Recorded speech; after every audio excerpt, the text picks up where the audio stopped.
Honorable Judge Joe Brown, the Honorable Judge Joe Brown. His name always precedes him. So I'm so pleased to find. I haven't sat down with you for years. It's been way overdue.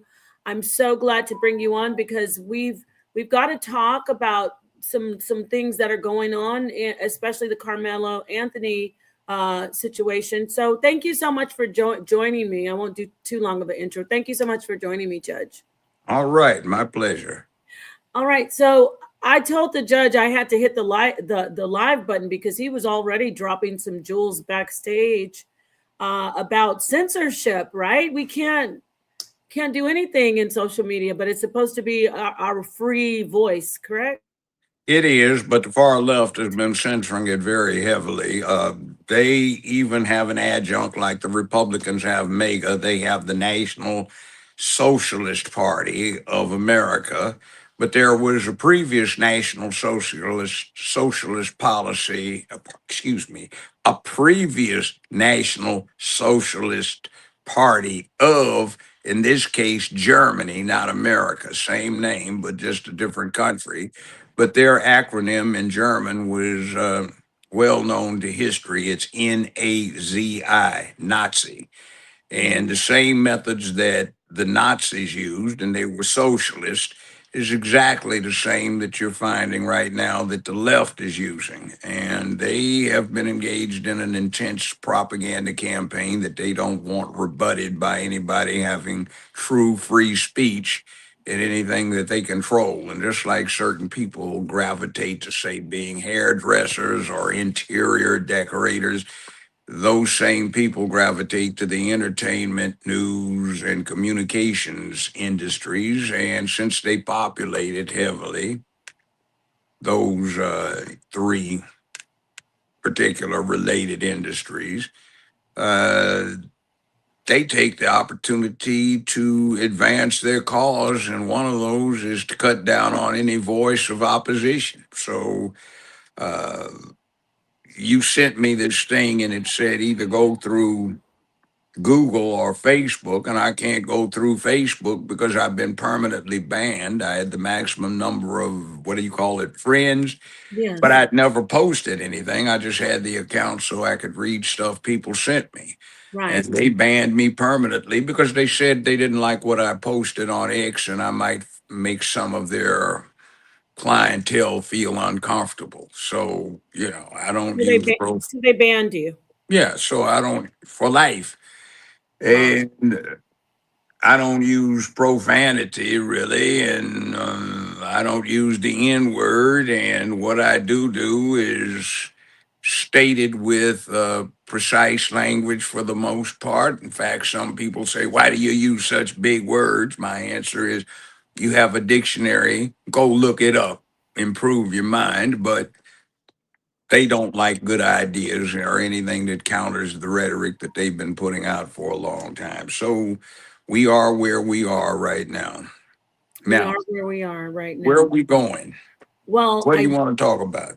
as a judge, an actual lawman in the land, I need to talk to you about this Karmelo Anthony verdict and the backlash. I want to start at the top and just walk everybody down from the beginning with all the details that we saw in the case.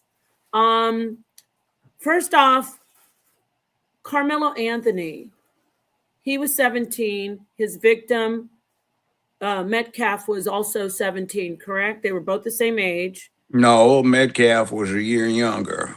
Oh, okay. Kamala is 19. He turned 18 just about time this happened. Mm, And yeah, there you go. Now, okay. Okay. So they were both, but that's not unusual for somebody that age to be tried for as an adult, especially when it's a homicide. that's where I was going with that. Wow. Thank you. You're right on my same wavelength. So as a minor, because of the details of the case, he was tried as an adult. People already were upset about that, correct? They Why? were, I have no idea why they would be. I don't either. I mean, what Carmelo Anthony did is the exact same thing that results in this humongous homicide rate in the inner city, Yes. because he may have been lying and thinking it would get him off. He said he was scared, but the truth of the matter is from growing up in South Central Los Angeles way before it was called that, and being rather streetwise with what I did in life to earn a living, and being on a criminal court bench in what is now the most violent and dangerous city in the United States of America, and the 10th most dangerous in the whole world. That's Memphis, Tennessee. Oh, wow. I had a lot of homicide cases, and I assembled a special crew of psychiatrists and psychologists to evaluate everyone that uh, I was going to sentence. I could do that under Tennessee law, but very few judges in the state were energetic enough, let's put it that way, to avail themselves of the opportunity. So we went and did some very extensive workups on a lot of people. And basically, what's going on is they got over mollied. They don't have manhood in their souls. They have never learned to fight, and what they have done is posseed up in gang situations. And if anybody gets jumped, it's a whole bunch against one or two. And when you look at them, like on, I call it generically, the Fight Club circuit on TikTok, you see them fighting like seventh grade girls while swinging and long hair that the other side is grabbing, just like they're two girls fighting. They don't know how to jab. They don't know how to block. They can't do much fighting. They just sit there and look like they're some young girls. And if you shook their hands, you'd probably get a young girl's handshake. Mm. So it's kind of embarrassing to look at that. And that I'm too afraid to get into a man on man fist fight has kept the thing from happening because of punked out behavior. It's too dangerous for other young boys to grow into manhood by getting into these non lethal dominance combats.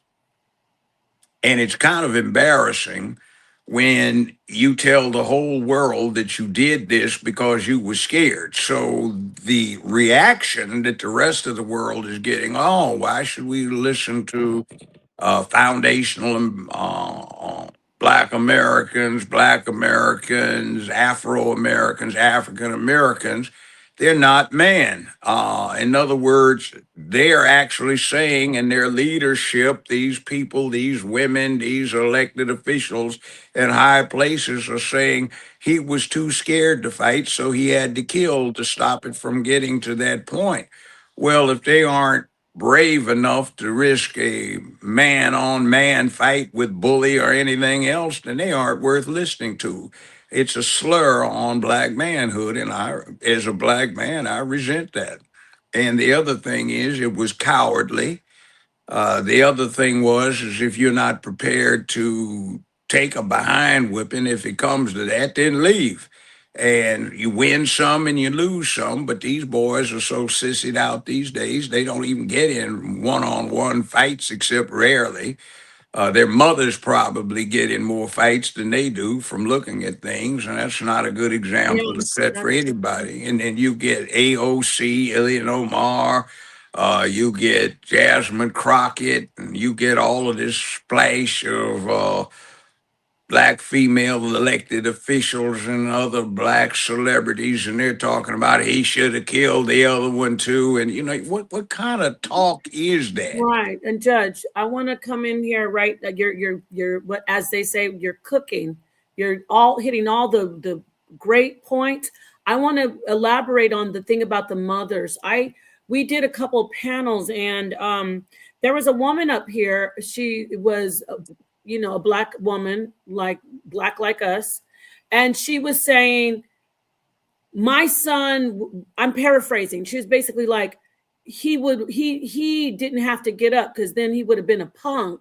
And so kind of encouraging like the whole stay there, because details of the case was that he wasn't wanted in the area, correct? She was like, Yeah. he's a punk if he leaves. I want you to speak on that that type of rhetoric that black mothers tell their son, you're weak if you don't do this. They're And stupid, don't. because the fact of the matter is, when I had the mothers analyzed by my shrink crew, the mothers had some really negative self imagery. They had low self esteem, and they would attempt to achieve through their boys some things that they weren't supposed to try to achieve as women. Right. And that's bad. So you're trying to live through your son, and you don't have the nerve to stand up to authority except stupidly and expect somebody to do what you see on TikTok, where the police beg somebody 37 times to please show me your driver's license. Oh, I love it. And I ain't. Well, sir or ma'am, you were going 62 in a 20-mile-an-hour speed zone. I don't have to show you anything. What you do, you just being a racist. Would you please step Right. out of the car? I ain't doing nothing. I'm going to have to Right. break this window. And then he asked him 9, 10, 12 more times. And then they Darn, dang, we lost him. He was cooking. There was too much heat on these airwaves. Darn, I need to see. Wow. Hit the like. Peace, King Simon. Peace, Caleb. Everybody here. I can't see everybody. And I'm not scrolling back, but I see you in the chat. Thank you so much for being here. We're going to see if we can get him back. We lost you right when you were I you're know. heating It up all, the airwaves. You're you heating know, up the airwaves. You were saying, you asked him so many times, get out yeah, of the car, comply, talk, go back, Judge, go yeah. back. Okay, you're doing 62 and a 20-mile-an-hour Right. speed limit. I ain't done nothing. You just just get out the car and act like you have some couth and show some manners. And Right. by the way, police, up until fairly recently, when they got out of their squad cars to do a traffic stop, they pulled out their nightsticks and they put them in that loop they had on their Sam Brown belts. All Right. right. Yes. And that was because, you see, what people don't get today, because too many chiefs and sheriffs are worried about liability, Mm-hmm. to getting conned into settling something by some lawyer that's never tried a case but has a good rep to settle stuff for garbage fees. What winds up happening is they forgot that once the state gives an instruction, you have to comply with it. If you don't, you do at your own risk.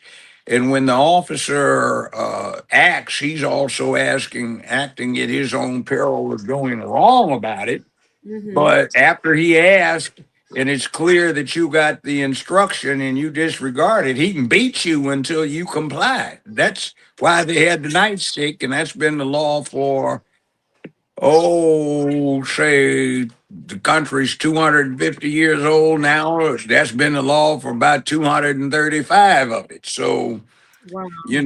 the bottom line is you're stepping out of line, but people get used to it. And what's the thing about teen takeover now, where you get adults talking about goodish fighting racism, and you got them tearing up places, and the cities they live in don't have anything anyway, because everybody with sense is moving the devil out.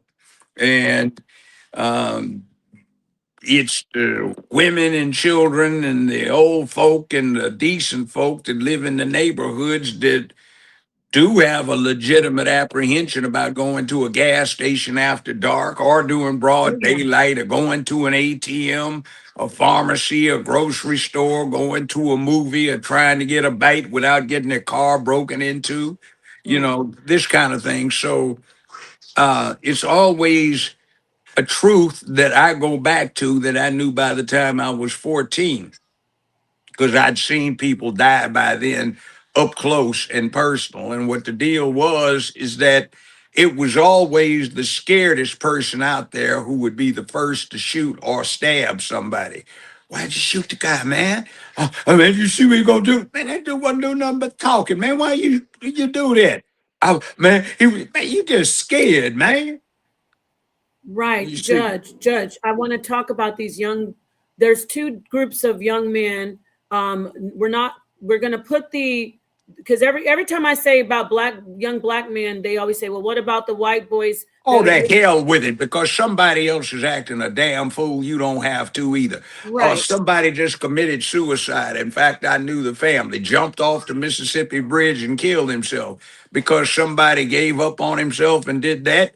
Do you think you're supposed to go jump off the bridge just because right, somebody else does it? And see, you know what is so bad about it is I've been around long enough to hear all of this develop. And you know what is so sickening when you hear that? They think is being manly and black. What they're really doing is parroting what some liberal Karen on the white side was talking about 25, 30 years ago that is now part of the lexicon. So trying to be all pro black, right. foundational black American, male and all this. What they're doing is parroting stuff that the feminist far left came up with several decades ago, and they don't even know it. Yes, that the black man is actually weak. I want to talk about the young black males that you're focusing on with the violence because they're so afraid. Um, why is it that black people cannot see that him plunging a knife into the chest of one of his peers at a track meet, it equates to how they are? Oh wow, we lost him. I don't know if you can hear me, so I'm gonna hold on. We always got to have. There's always tech difficulties. We got to get StreamYard in line over here. While we wait for him to come back, I don't want to ask the question until he comes back. But y'all have heard me talk about how the violence is out of control with young men. And we're talking about what happened with Carmelo Anthony feeling challenged by one of his peers. There was no jumping. We're going to look at the video, by the way, when the judge gets back. He's going to come back. So, I mean, why is it that they don't, black people, black America, African Americans, why are they so up in arms about, here he is, he's back. Okay, I Every got you back. time it gets good, get knocked off. That's I just the know, way it's right? been going I'm these days. saying that. Why is it that black people are so up in arms about him getting 35 years? He's going to probably be out in half of that. Why are 17 and a half, he'll be out why with are they this so performance. upset that can't they see that young black men are killing people for no reason? And of course they keep focusing on the race of the other boy, but for every one white young man that was killed by a young black man, there's what, 20 more black men killed by black men? Do you see where I'm going? Yeah, Why I are know we that. not? And see, the other thing is if you want to see the significance of all of this, take one and divide it by 360 million. That's the apparent population that's supposed to be in the country, right? Not the illegals, which probably bring it over to 400 million. All right. Now, what percentage do you have? You got 0.0000000. So you get to something that is a statistical improbability. In other words, it is so small, it is so insignificant in proportion to the big picture, it doesn't happen. These are what you saw is representative of 60 to 70% of non domestic homicides. And when I say domestic homicides, I mean the parties are known to each other and they just snap for one reason and kill each other, but they are acquainted with their killers or they are acquainted with their victims. When it's a stranger situation, 6 or 7 out of every 10 homicides are like this. And basically, what it is it's the scared one that kills somebody without any justification.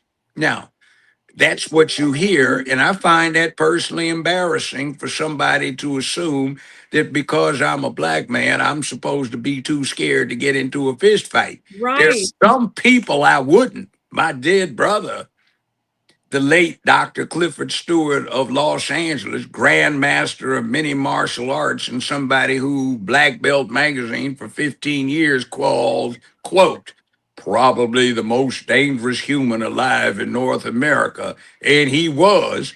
I Mhm. mean, I'd be friends with him. I'd speak real nice to Superman. You Right. know, over the 50 some years, we were brotherly with each other. I saw him do some things. It's like, man, ain't no human supposed to be able to do that kind of stuff. No. No. Damn, brother Cliff, what did you just do? I saw Wow. this dude. Well, look, one time, 1966, they had the first Watch Festival after the Watts Uprising in 65. We went out there to a function. They had a series of uh, celebratory events. And it was me, him, and another guy, and four or five guys tried to jump us, and we were doing martial arts on him. And this guy pulled out a tire and swung it at Cliff. Cliff took it and he bent it. I'm saying, damn, Bent the tire bent the iron? tire. I know Cliff used to weigh about 280 and he could bench press 400 some pounds and do reps with Oh, it when wow. he was 19. And he dropped it on the ground and the dude said, oh, hell Oh, no. Hell no. And he oh, started wow. backing up, and his Something homies, out of a where you going? Where you going? Tired, tired. Dude been tired. Superman, I'm dream. out of here. And they Right. all took off. Man, how'd you do that? Key, man. Gee, I put it in there, Oh.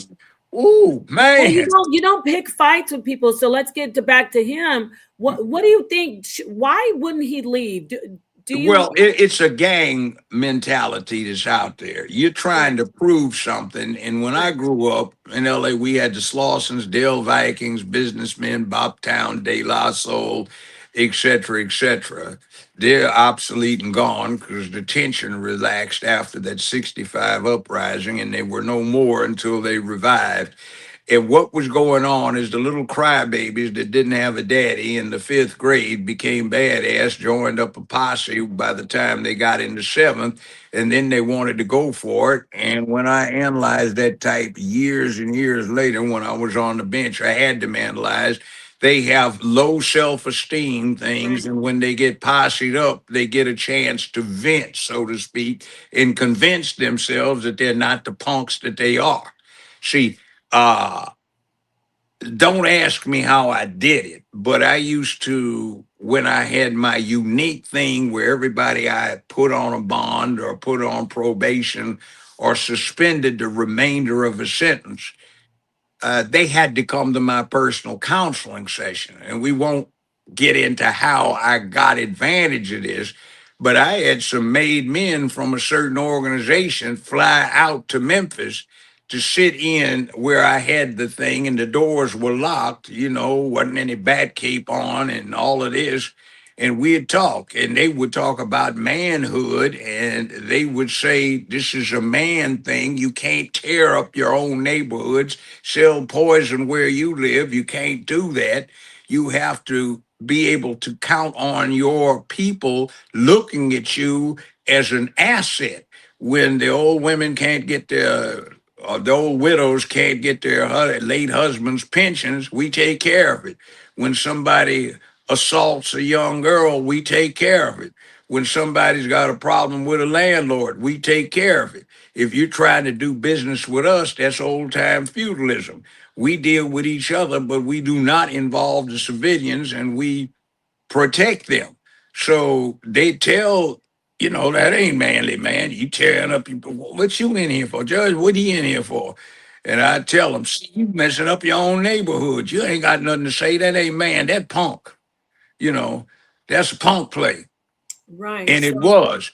So that said, everybody in the world has an interesting way of looking at themselves. What they call human in their language is what they call themselves. They're humans. Then the next thing they are is they are men or they are women. And then you divide it into all these other things that we have been conditioned to lead with first. I'm a black man.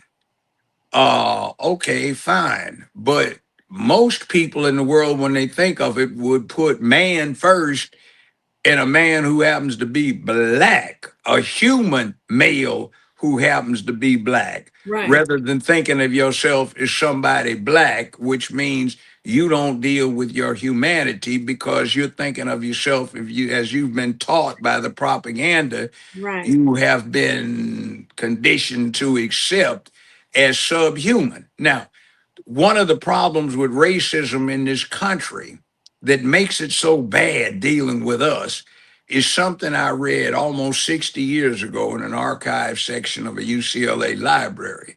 It was an anthropology assignment, and I was reading it. And this writer, from something that's now 120 some years old, what he wrote was trying to convince his audience that Darwin was right with evolution. And he was Mhm. saying one has only to look at the African great apes to see how close they are to humanity. They Right. have the same gestures, same facial expressions. They seem to even have humor, etc., etc. Yes. And you know what they included? The four African great apes: the orangutan, the chimpanzee, the gorilla, and the Negro are so close to being human that some of the great apes, especially the Negroes, can even speak a form of human language. So you see, there is this Who did thing, this? chattel slavery. Chattel is French for cattle. We were looked at as domestic animals because of Oh, the I see. way we endured what was going on. See, one of the main problems with slave keeping societies is the uprising. We had a few, but they weren't big enough. See, the Romans 2,200 years ago had Spartacus in some slave uprising all the time. But see, slaves were just unfortunate warriors and people, civilians that got caught up in a war and got sold for profit. But we got into this whole thing and we just embarrassed ourselves. And I Mm. say that because you look at the opposition, the evil slave owners, and I'm saying enslavement is an evil thing that we needed to get away from, but every group on the planet has practiced slavery or been subject to being slaves, and our ancestors who got captured by somebody that looked like them. So Africans were enslaving folk and selling slaves. So if it hadn't been from the African component, there would have been no African slave trade to begin with, but that's another thing. And what winds up happening is they were worried about it, kept worrying about it, but they contrasted us with Indians, and you couldn't enslave Indians because they just died. They refused to do this. And then look at themselves: give me liberty or give me death. I regret that I have but one life to give for my country. See, you take the average black person, and if you give him a choice of dying for his cause, he's too big a coward to do it. But he'll commit suicide because of the shame that comes from that. And when I say suicide, it's socially acceptable suicide. You don't put a gun to your head. You don't take the straight up strychnine or cyanide or arsenic and kill yourself. You don't cut your wrist. What you wind up doing is you get suicide by cop, suicide by overdose. It's not about getting high, it's about trying to die. And half of these junkies that get high all the time, they know it's going to kill them. They want to die, but they're scared to do it quickly. Judge, Or sorry, excuse me. Are you saying that the young men are they're self-destructive? suicidal, they're They self-destructive. self-destructive when they get in these. Okay, See, yes. because they ought to be ashamed of themselves. And I'll get to that in a second. But the one I'm talking about is a new thing that we developed with this psychiatric psychological panel I put together. We called it suicide by neighbor. In other Okay. words, if you want to read a good statement of it, read the book Godfather by Mario Puzo. Yes. In there, the old Don Corleone is talking to his son Michael about that fiend Luca Brasi that in the movie was the big guy that the mobsters were scared to deal with and only Don Corleone could talk to. Hmm. He said, "You need to get yourself a Luca." He said, "Luca hates his own guts, but he's too big a coward to take his own life. So he will mess with anybody, kill anybody, gun down any group of people, hoping that one of them will do him the favor of taking his life. If he gets a death penalty, he Mm. won't squeal because that's what he wants. He wants to die. What you have to do is what I did with Bratzi. I am the only human he doesn't want to be the one that kills him." Now, Mm. that's what Michael wound up finding is one or two like that. But we ran into that, and I got elected to 2 8-year terms. The only two times I ever had anybody act out in my courtroom was on two separate occasions where the state said, "Your Honor, we're not seeking the death penalty." And the defendant stood up and paraphrasing it. He said something along the lines of, "What the hell you think I killed that fool for? I'm going to kill me somebody else. I ain't doing life in the penitentiary. Kill me." Hmm. Interesting. So, So there is this dynamic. And you see, you are a failure. And we have all of this stuff that psychologically is indicative of personal recognition of failure, and nobody talks about it. What the secret to success in today's America, since all of the legal rights that anyone has ever had, legal rights, are possessed by all. There is no more civil rights era because there's no need to change the laws so that under the law, everybody has an equal chance.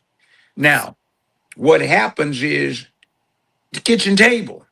There's no racist white man, no white supremacist sitting on the other side of that kitchen table where that kid from first grade to 12th grade is supposed to be doing his or her homework. There's no mama sitting down, let alone dad sitting down, or big brother sitting down saying, "Do your homework. You're not doing anything else until you do your homework." There's nobody doing that. So, right. what happens is right now in the United States of America, we have badly slid down a long, slippery slope. At the end of the Civil War, 1865, Union General Grant in his memoirs talks about a survey he had done of the Union Army. Now, at that time, 1/3 of the Union Army was black. And the interesting thing about that is the black component of the Union Army was larger than the remaining Confederate Army. Just keep that in mind. Now, at this point, he did some surveys and he discovered to his initial astonishment that the only company size units in the whole of the United States Army that were completely literate were all black volunteers. And he said his astonishment evaporated when he noted you never saw a drunk black soldier. They were always reading or studying or writing letters. They always were enterprising. He said he thought the newly freed Negroes were going to have to go through gradual stages because they needed to know what it was to be a man. But he said they fought so bravely, so courageously, and were so orderly, dependable, and also enterprising. He said they're ready for citizenship and the vote right now. Wow. So, I Now, want what happened to. Mhm. between 1865 when black folk who had been forbidden Right. the knowledge of literacy all of a sudden became the most literate people in America? What Right. happened between then and now? And we did there's a survey out there, and it's very interesting. The Indian community, not the Native American Indian, but the Asiatic Indian community Yes. commissioned it. Mhm. And it's interesting that at the top of the American heap, it's not white people, it's Indians and Hindus, and their median income is $100,500 a year Yeah. per adult. per For family. them, yeah, not family, per adult. Oh, wow. And the other thing is that their educational level, some 72% have 4 years of college or more who are 25 and over. For black folk, it's 7% have a college education who are 25 and over. And the median income for individual black folk is just a little below 35,000. We're at the bottom of the heap. Do you Now, know how did the stats for the white for they're white right, people? they're right in the middle. Okay. And that's including all of them. Now, that is a disgrace.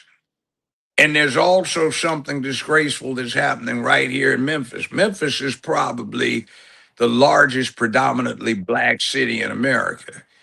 It's also the most violent. And right now, everybody from dog catcher to both mayor, city, county, board of education, city council, county commission, chief of police, sheriff of the county, 60 some percent of the judges, for instance, are black and female. 75% of the jury pool is black. 75% of the cops and the deputies are black. And it's the most violent city in America, and I've watched the leadership devolve from pretty good, even if somewhat crooked, down to just downright venal and incompetent, with no character and relying exclusively on color with no capability or competence. And the city has lost everything. We don't even have black club here. Well, let me ask you a question, Judge. Where do you see blacks? Because you talked about Eastern Indians and where they are as far as education and income. Now, I want to ask you, where are the priorities for Black Well, Americans? Because I have some ideas, clothing, appearance. They want to appear to be well, you look like wealthy. you don't look wealthy the way the typical homeboy or homegirl does. You look like you ought to be pushing a Where are the grocery what? cart with some lawn bags in it. Where okay? Where are the okay? That's a little extreme, but I get what you're saying. Where is it priority for? If you could just outline what are the priorities of the average Black American adult? What are their priorities? Oh man, every time we get something good, we lose him. I really wanted to hear from him about this. And if this is rubbing anybody the wrong way, just take a stick and bite down on it, grin and bear it. Some of this information may be a little jarring for some people, but hey, this Here, this is a yes, this is an elder okay. Let judge, me a say Black this. male. So listen, but I want to get back to. I was just trying to Okay, talk to the audience. Just answer me. Where are the priorities of Black the people priority is today? to fit. The priority is off in some nebulous, waste a lot of time field. This is the 21st century. It sickens me when I say we need to go get us some land and we need to grow some fruits and vegetables and we need to go back to segregation. Why the hell you want to jump back into the late 18th, not even 19th century? This is the 21st. And then you see, Judge, uh, you got any ideas of where I can go look for a job? And I'm talking to somebody's grandchild. Well, what was your major? I had black studies. Why'd you waste your time? Huh?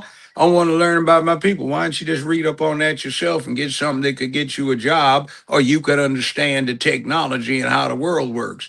There's engineering, science, math, all kinds of stuff like that, but you chose the black studies. What a waste of time. Are you going to teach it? No. Well, you going to teach school? Well, yeah, maybe I can teach school. Well, you go on down here to Memphis. If you got 4 years of college, they start you off at $32,000 a year, but they'll hire you if you only have a 2 year associate degree, but it's only 28,000. So that's what you want to do? Hmm. Well, no, I'm gonna grow. You can't make a living as a farmer.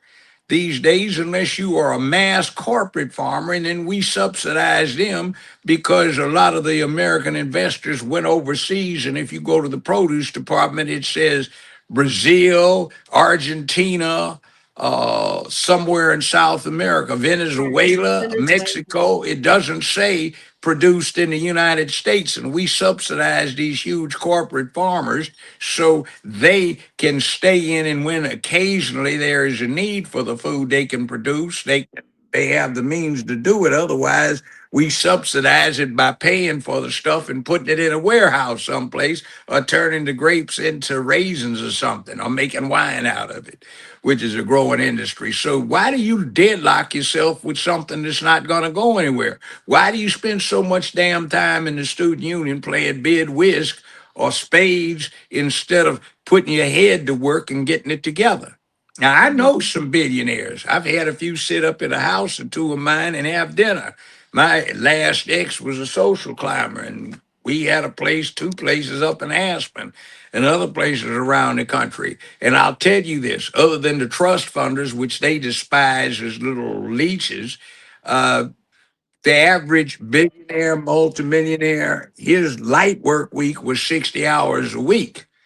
And, most people are worried about getting off, fighting the traffic jam, getting home to dinner, watching something on TV. These guys are doing research and doing paperwork and trying to scheme. Mm-hmm. And you see, we have to be acculturated and socialized to nothing comes free. But you see, the culture we have been into is because it is not because, but it is about getting something for nothing.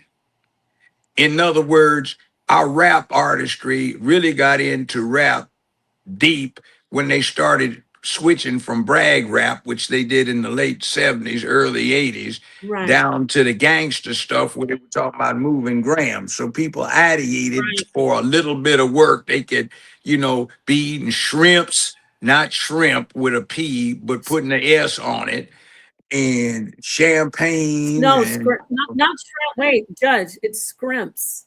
yeah, scripts and all of this stuff, and yeah, and smoking a cigar, and got lots of half naked ladies bouncing around when the ladies look like their mamas and grandmamas who are only like 14, 15 years older than them and still walking around in booty shorts and halters trying to get laid in the hot July sun with a 40 ounce and a joint in hand, or doing some coke or maybe a little bit of something else now, a zombie drug. But, it is interesting what happened to see how we went downhill from a plateau.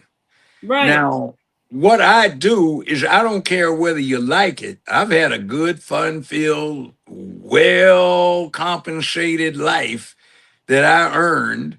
I gave a lot of myself free of charge doing pro bono work for a lot of people. Mm-hmm. I paid my dues. Uh, I put it on the line, and I don't publicize everything I did because the statute of limitations hadn't run on some of it. But it's not ignoble. I can hold my head up, smile at myself. I've had lots of pretty ladies, and people, oh, well, you run around. Oh man, get off that old feminist stuff. I don't have time for it. Uh, you know, but bottom line is do something. We did not have opportunity like we have right now. Right. And it's you didn't these folk didn't grow up riding in the back seat of dad's car and a Right. bullet going through the back door, and you got a coke bottle you're holding for your mama and it shatters because the bullet went through, Mm. or you're in college graduating and it's 1968, 69, and you're going out to Anaheim to a laboratory, and this is in California, and you're 2 blocks from the Disneyland parking lot.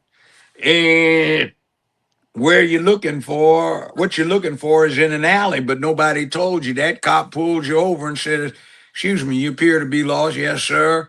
Uh, "Are you looking for such and such lab?" "Yes, sir, that's it." "Well, it's in this alley. Everybody misses it." And he gave me and the other couple of guys precise instructions on how to get there. We were picking up some samples for a professor. He said, now let me say something. It's wintertime and it'll be dark in less than 45 minutes. Now, if you're still here after dark and I see you, it won't be yes, sir, no, sir. It'll be nigger. You understand what I'm saying? So Oh, complete wow. your errand real quickly. What year Uh, was this? What year was this? 1968 or 69. So anyway, um, yeah, Inglewood is the wood now. Black folk run it, black mayor. When I was in UCLA, Inglewood, and when I was in high school, you did not drive through after dark unless you had the look that you were going someplace, or you Yeah. had some white guy's written up excuse that you worked for him, or you could prove you worked out there. You did Right. not go My through family's there. Inglewood. My family's there. Hawthorne's, to be specific. Yeah, Hawthorne. Hawthorne too, right? Black folk didn't go to Hawthorne. Right. Now, see, world is changing, and then it's coming through to a fundamental change, which so many of the so-called black leadership does not get. Um, Mm. it's got a lot to do with the illegal alien invasion. See, California, New York, New Jersey, Illinois, Michigan, Minnesota, they're essentially blue or left wing states, all right? And they do this rainbow cult thing is a secular theology they're trying to push like it's a new religion. But they are in danger because of population loss and losing at least 6 members of the U.S. House by 2030, which is 3.5 years from now. Right. So, in order to keep that from happening, there is a huge population influx of illegals that don't have that status designated or didn't in the last census in 2020, and they're trying to keep the population up. But that considered what's going on, and it's been a process that's probably been sped up by 10 to 15 years, is America becoming a nation that has no ethnic majority anymore. Everybody will be a minority, but the largest minority will be Hispanic, not white and not black. And you see, right now, we've just about lost our opportunity, window of opportunity to do something about having the number of black representatives we have in Congress doing something for us, because shortly it will be a Hispanic large block, and they don't care about stuff like black reparations. They They don't sure give a don't. damn. They don't care about whining about DEI. They'll have the jobs.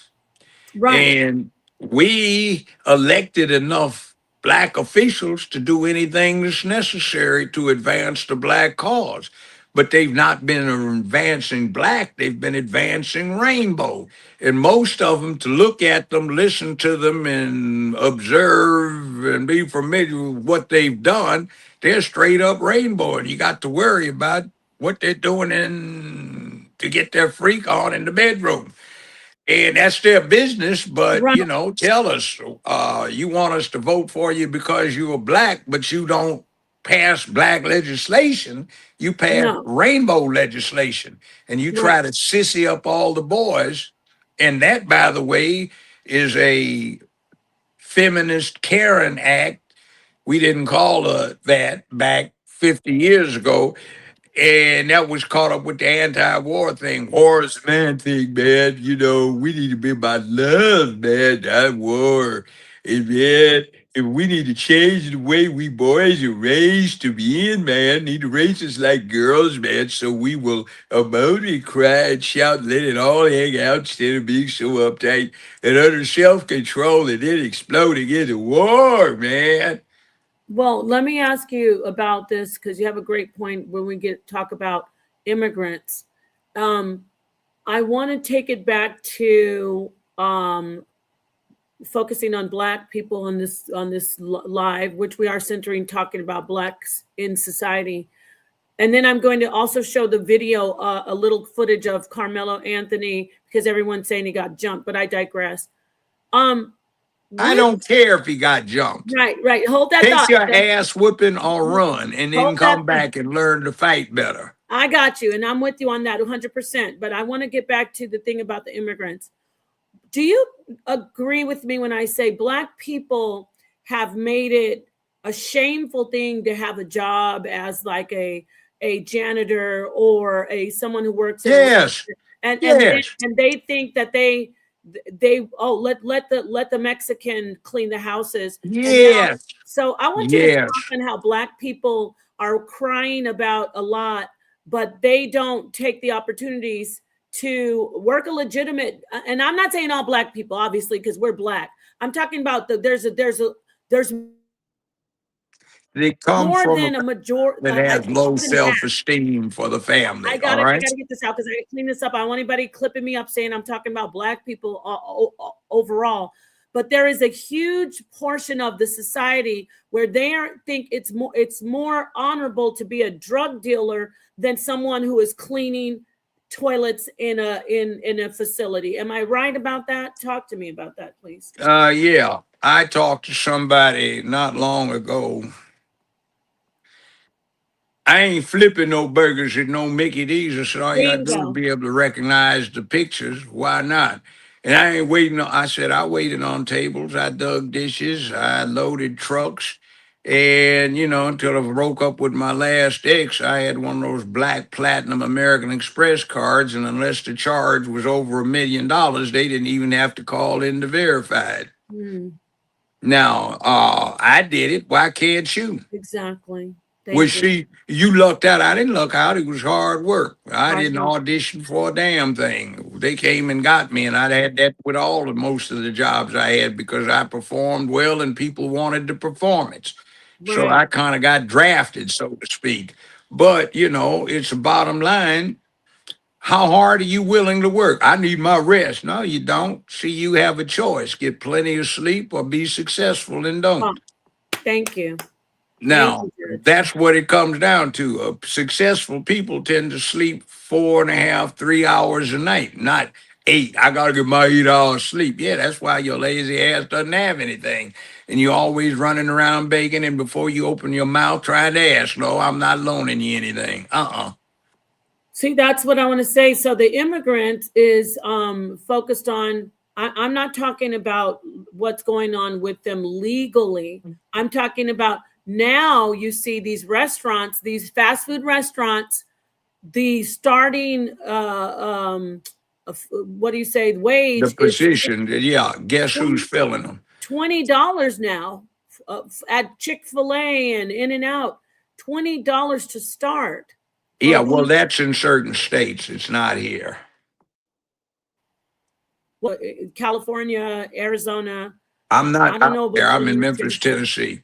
Tennessee. What are they doing? Well, regardless of the wage, there's immigrants taking those jobs, Yes. and And so you know what's going on? Let me translate that a little up so it gets more visceral about the please, impact. please do. In Memphis, do you know where all of the working class black folk and the folk who are young black, well, not young, but 35, 40, 50 black folk go to hang out? Where The Happy Mexican. is that a restaurant? Yes, and it's a pretty good bar, and that's where everybody goes. The parking lot is crowded. The place is crowded. Uh, Mexicans own the franchise, and they literally trot Wow. when they wait on the tables. They're hustling. They get it, Senor, come, hey, como se va, Senor? What can I do for you? And they take the order. The beer's cold, and they serve in large portions. The drinks are well done and a lot of alcohol. The music's good, and it's fairly peaceful in the place. Okay. So we don't even have any large black clubs except Penny Hardaway has one right across the street from the FedEx Forum where the Memphis Grizzlies basketball team plays. And other than that, there's nothing around here. Everything's closed up. The restaurants have closed up. You know, uh, a date and I were out the other day trying to find something to go to. Say, there's nothing open anymore. They're all closed, not just for the night, but closed down. What happened? And that's because of the crime. So Because the we've crime, had and then on that, man. the violence that happens in there. Yeah, but here's what's bad about it, man. It's nothing but racism, man. See, crime is a black thing, man. And when you crack down on crime, that's just an excuse to racism, man. So you can crack down on black folk. Where in the hell did you go where you think crime is typical of black folks? Some, yes, but not everybody, because it's somebody black, a sister that doesn't want to go get gas when she ought to, and she's almost on fumes because she's scared to go to a gas station in this crummy Exactly. place. She doesn't Exactly. want to go to the grocery store in the wrong time of day because she's not worried about running into a racist white supremacist. Guess who she's got in her mind that she doesn't want to run into? Why? You're not protecting and providing, you're sitting there preying upon. You're trying Right. to do predation on your own people And because it's you're so hard. messed up. Now, you know how this started? How? I got here more than 50 years ago. I was a young lawyer and I got assigned here to Tennessee on a community lawyer fellowship. All right. I wound up staying. But I used to run the public defender's office and I saw what happened. I'd go in because some of my white employees were scared to go into certain of the black areas, all right, to talk to defendants that we represented and witnesses to various crimes. So I'd go. So I'm in there and I'm in the kitchen, and this is horrible smell from these stinking kids that haven't been bathed in 2 weeks with dried food and poop all over them. Mm. And I'm looking at 8-year olds, 7-year olds that are supposed to be in school. And my client, who's 19 years old, I'm tired. I can't be getting up to get in there old food. He ain't gonna be like, that's like it's no good daddy. Why they waste the time? And I'm looking at girls in there from 13 up. The 13-year-olds have a couple of babies in this kitchen. Oh, And wow. you little Ian, bring me my cigarettes. You ain't worth nothing. Bring me a beer. And what are you talking to your child like that for? Now, see, this would be like 1976, 77. Fast forward to 1986 or 7, and this 8-year old is now 18 years old. Let's fast forward to 1997. He's now 28 years old. Let's go to 2007. He's now 38 years old. Let's go to 2017. He's now 48 years old. And you tack on another 9 years, he's now 57 years old, and he probably has great great grandchildren. Now, let's talk about a family I had in my Mhm. courtroom. It's 1994. I've got a 53-year-old woman charged with various felony drug and theft offenses. When I get through looking at my detailed probation reports that I was having specially prepared, I noticed that simultaneously to the 54-year-old woman, excuse me, she was born in 1937, the 54-year-old woman in my courtroom, I've got her 43-year-old daughter born when she was 14. Okay. The 43-year-old daughter has a 34-year-old daughter born when she was 1 week shy of 10 years old. Okay. The 34-year-old daughter has a 21-year-old daughter. The 21-year-old daughter has an 11-year-old daughter pregnant with her second child. Wow, what? That's So crazy. when I bring the now 59-year-old back in front of me for messing up and the 21-year-old back in front of me now 23, about 15, 16 months later, and I'm making them show up every 2 weeks so I can eyeball them and keep them straight. The 23-year-old's daughter is now 13 with one, two, three children.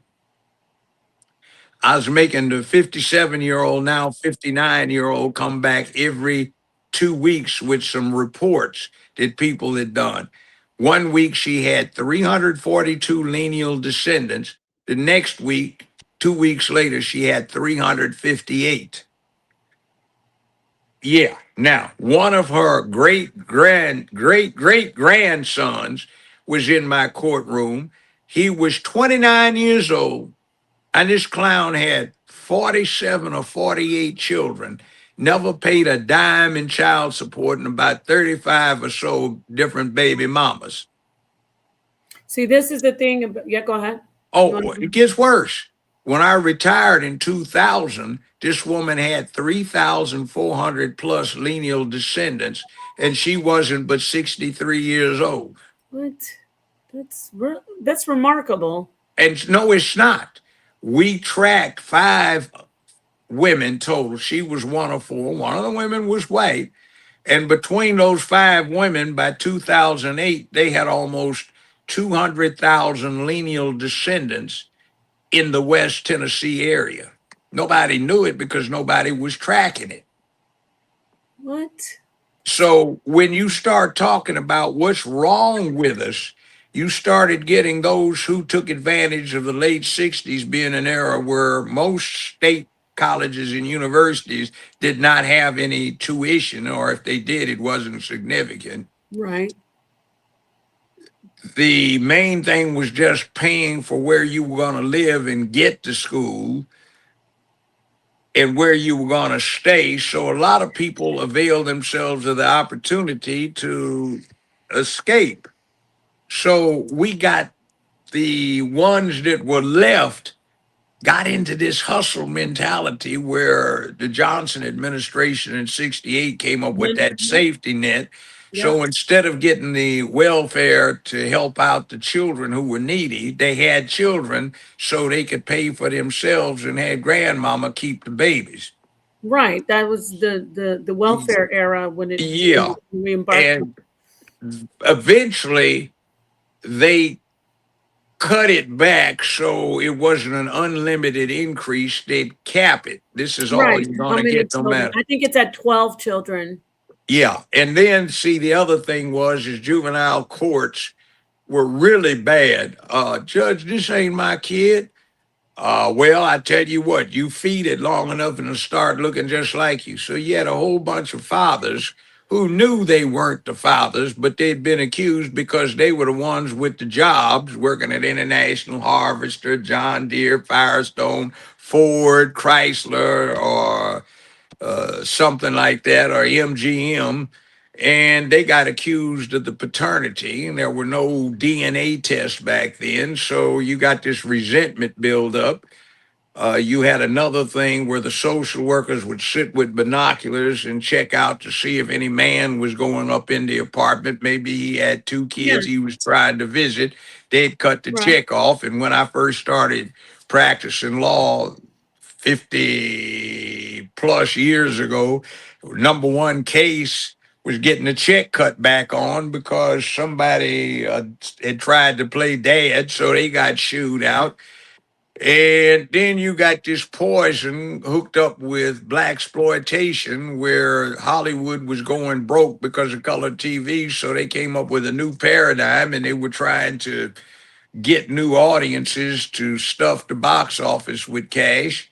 And they came up with the black exploitation movie because instead of just trying to uplift black folk, they went to the lowest common denominator. They don't want to see Sidney Poitier be Mr. This, that, the other. They want to see themselves. So we got pimps, hoes, drug dealers, Right. burglars, thieves, murderers, gangsters, everything else. And that was what became legitimated. And then after Superfly, man, I gotta get me into that cocaine, man. That's some money, man, and then he started seeing all of that. Right. And it Mhm. became absolutely ridiculous to see what we did to ourselves. So If we had a move, that's that I want talking about when you say the movement, it was a very distinguished group of Black people trying to better us from pull well, no, no, ourselves no, up no, by our no. Get bootstraps. off of the distinguished. It was ordinary black folk Well, trying to work together. But what happened? well, I say distinguished. I say distinct. I'm talking about rich. I'm talking about with morals and honorable Yeah, people. oh, That's what I that call kind. distinguished. Ordinary black Yes, folk were upstanding right. people. We I call worked that hard distinguished. and we Yes, tried to do better and dealt with self improvement. Right. But what happened with the groups that were backing this up and the peace in the neighborhood went to hell because we had too many Al Sharpton type hustlers back then. We had too many Maxine water, wastewater type hustlers. We had now much, much older editions of uh, Memphis girl, educated, what's her name? Jasmine Coonhead Crockett, Oh, and Hakeem Jeffries types, or Johnson mayor in Chicago that came along, but they weren't the mayors that we had then. By the 1970s something, every one of the largest cities in America had a black mayor. L.A., Chicago, New York, governor of Virginia, this kind of thing. And the people that they have now aren't them. The people that they have now are scared to walk out in the streets. They have to have cops, massive contingencies of cops to keep them safe because they don't connect with the people they represent. And they don't even represent black, they represent rainbow. And you wonder what they do for their free time and what they got initiated into by doing. uh-oh. Darn it. He got kicked off. I wanted to, while he was talking, bring this up. We're going to wait for the judge to come back. I know this is a tough pill to swallow, but, he's got a lot of points here. When I walk into, I went out of town recently, and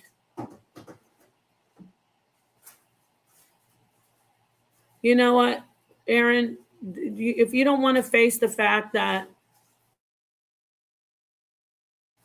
crimes has become something that our people think is just normal, that's fine. Okay, but it's true. There you go. You were kicked out. I want to get to this because I was just seeing somebody in the comments. Some people get upset, but I crime don't is. give a damn. Let It's me get look, this out. I'm going to check out soon enough, and I've had a long life. I don't Just want you had to. a 79th birthday yesterday, and I'm Oh, feeling happy good. belated birthday! Thank you. And I've had an exciting life. I don't give a damn. I'm just trying Right. to keep you from having to deal with some problems you're bringing on yourself. And if you're too Thank damn you. stubborn and hard headed because you ain't got your shit together, you got to go talk smack. That's your problem. You'll have to Yeah. live with it. I'm just telling you, I've already reconned that. And this is what you need to deal with so you can live in your own little fantasy world. And if you had something you've been contributing to the cause, it would fit into some parenthetical brackets about this wide. So, Right. Because black people, listen, you're from a time like what my parents. Black people tell it like it is when they don't want. We're not going to sit back and sugarcoat that crime is a big part of our culture. I was talking about how I went out of town for a show, and it was no big deal for people to be like, "Oh, we might have a fist fight here." We're used to that. I, I wasn't shocked that the violence could have been a factor. We're used to violence, and we shouldn't be as black people. We shouldn't walk into a forum where we're going to have a conversation or try to have intelligent dialogue and know, hey, somebody might get beaten up or killed in this room. I'm tired of that. And then all they want to focus on is, oh, look how she's dressed and look at her wearing them. It's black people are so focused on the wrong things. You're focused on the wrong things. You want to make fun of how people don't have enough money. You want to make fun of how people dress. You want to look. What about what's going on with the core character of us as a whole? You don't want to talk about that. And it's a big deal that black people are out of control. You glorify drug dealers, you glorify sluts, you glorify prostitutes, you glorify pimps, you glorify get money, and you have no values anymore for the most part. Now, for the black people who are not like that are friends of mine and are my audience, the hit dogs holler. But if you're in here crying about a black man, an older black man who lived through civil rights era. You heard him where the cops told him, "We're going to call you the N word if we see you here," basically like sundown. You don't like to hear, "You're too soft." He's right. You're too soft. No, of course not. I'm black, Aaron. What do you talk about, all black people? I'm black. I'm talking as, I'm putting all of us together. We're all one whole. So obviously, I'm not talking about all black people, possibly not you. But we can't keep on crying about these harsh words, because this is a gentleman who has lived through a lot, and he's telling you the truth. We need to stop being so soft. So thank you for being back here, Judge. I'm going to show the video, some footage that they weren't releasing before the trial. You can see the area where this young these boys, these teenagers are, and I'm going to get to the part where you can see there wasn't very much commotion at all.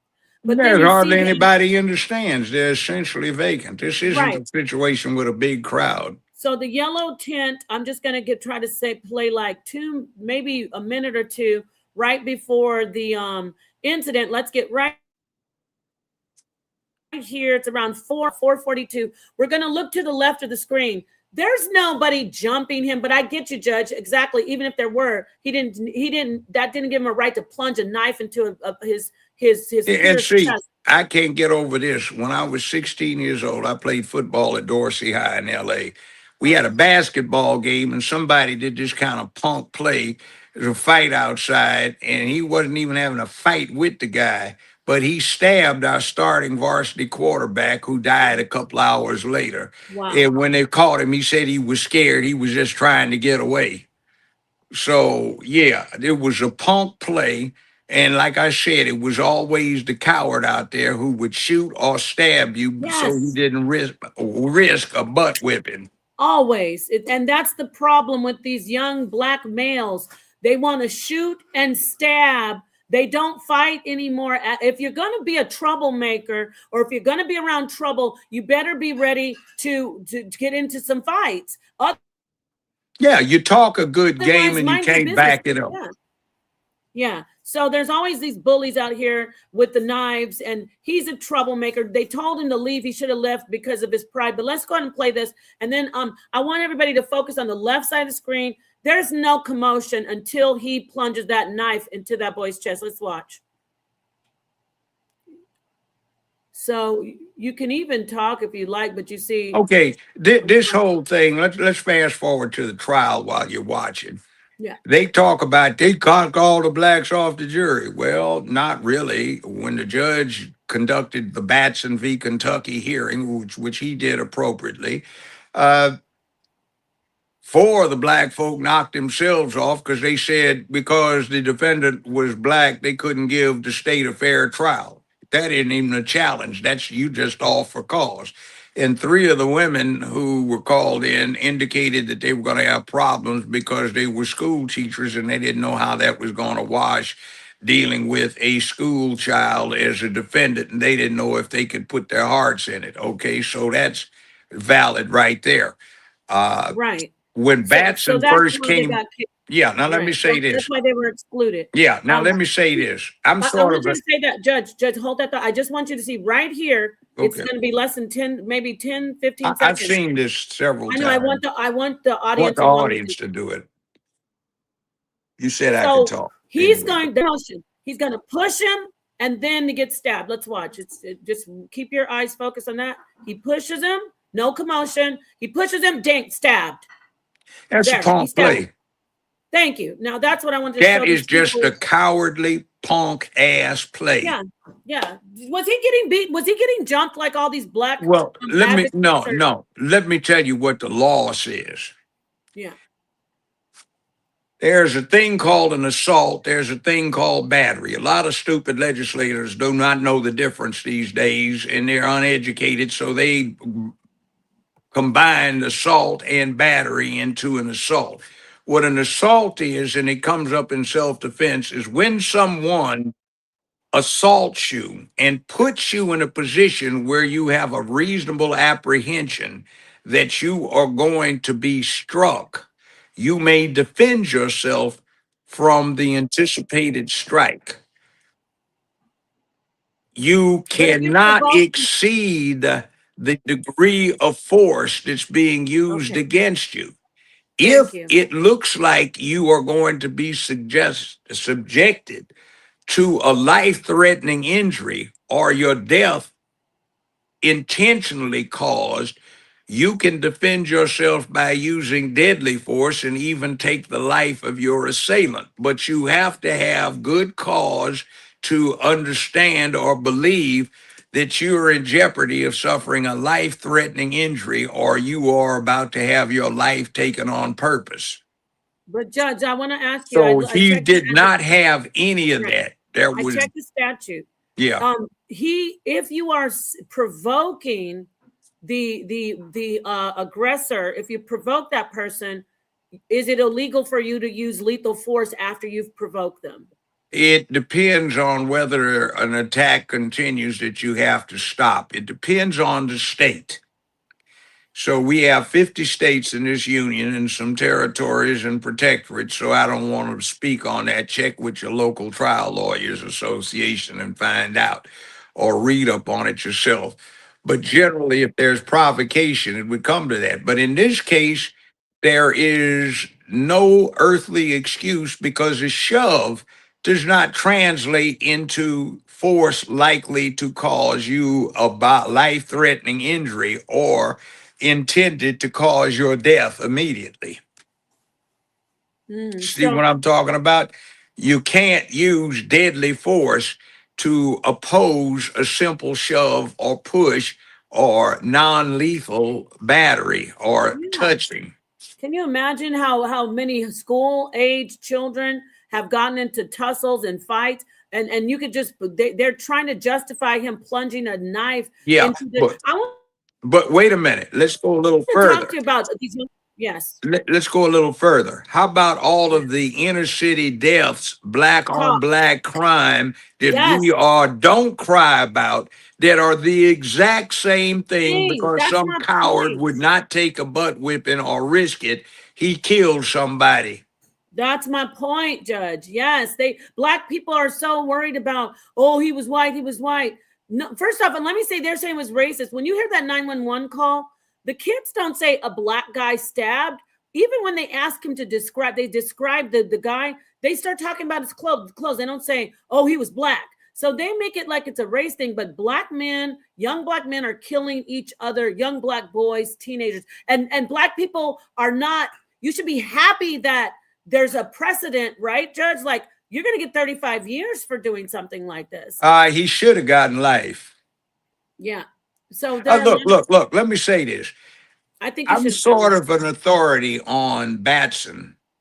I wrote a 12,482 page brief to get the youngest person in the world off death row.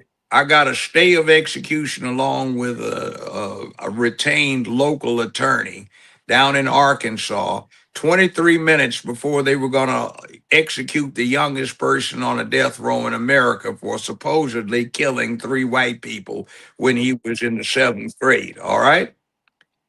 I With got the blackmail. yes, and I got the conviction reversed by an all white, all male Arkansas Supreme Court acting unanimously on the Batson issue. Right. So I know what I'm dealing with. I was a judge and handled it all the time. And sometimes it's not, see, a jury of your peers doesn't necessarily mean that everybody has to have somebody that looks like them. It's just, is this person in the same economic circumstance as you? Is he coming from the same area?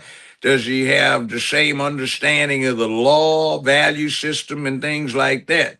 Now, I wound up, one case stands out. This has been 45 years ago. I represented, along with another gentleman, a young man who was 16 when we went to trial, and Tennessee wanted the death penalty. We hung that jury up with one sister who jumped up and started talking about Teach on that, brother. Teach on that. I said, amen, sister. There's more in this sermon to come today. Just sit on down. And she hung the jury up. We tried this boy again about 6 months later with an all white jury, and they acquitted him. They didn't even stay out 35 minutes. And the mother of a federal prosecutor was on that jury. And about 8, 9 months later, somebody else confessed to the crime. Mm. Now, you see, that was 45 years ago in front of an all white jury with two black lawyers. And I will say this, one of the problems with what you see in court is so many of the lawyers have so little actual hands on experience with trial activity that they're still kind of rookie-ish. And when an experienced trial lawyer looks at it, he says, oh, they have a long way to go. But the public doesn't know any better. It's like going to a doctor who's never been an intern nor done a residency, because you have people with national reputations may have 2, 3, 4 jury trials in their whole career. And then you have other people who might have had 3 jury trials in 2 weeks on a regular basis for years, and who have hundreds, thousands of trials that they have had. And they can do it in their. Oh no, we keep losing him. Okay. I want to say thank you to everybody who's tuning in. Please hit the like button. I know this is a very tough topic for a lot of people, but we need to talk about this. We do. We need to talk about this without sugarcoating it. You're back. We got you back. Whenever you're cooking, we lost him again. We need to talk about this without sugarcoating it. We cannot kid glove each other. Okay? We cannot keep on telling Black people, oh, well, it's okay. We have proms being shot up by young Black males who aren't getting invited and their feelings are hurt. Like 5, 6, 7 reports of proms being shot up. We can't keep on acting like this isn't a big deal. And who should we not go to? Who's not better? Elderly, successful, law-abiding, well-known judge, retired judge with all this history. And he was a part of the civil rights movement. So I hope we can get him back. Yes, here he is. We got Judge Joe Brown back in the house. Whenever it starts getting, you can start cooking, those airwaves start acting up. Go ahead, Judge. Okay. All right. And see, when you get these kind of situations, you listen to a lot of crap that's out there. One of the big things that hangs in there is all these innocent brothers get convicted by these racist juries because of white supremacy. Right. Well, the truth of the matter is over the last 50 years, the stats haven't changed. There's just a little more than 2% of the population of American prisons that got convicted by a jury. 97+% pled guilty. And out of that 97%, about 83 to 86, 87% confessed.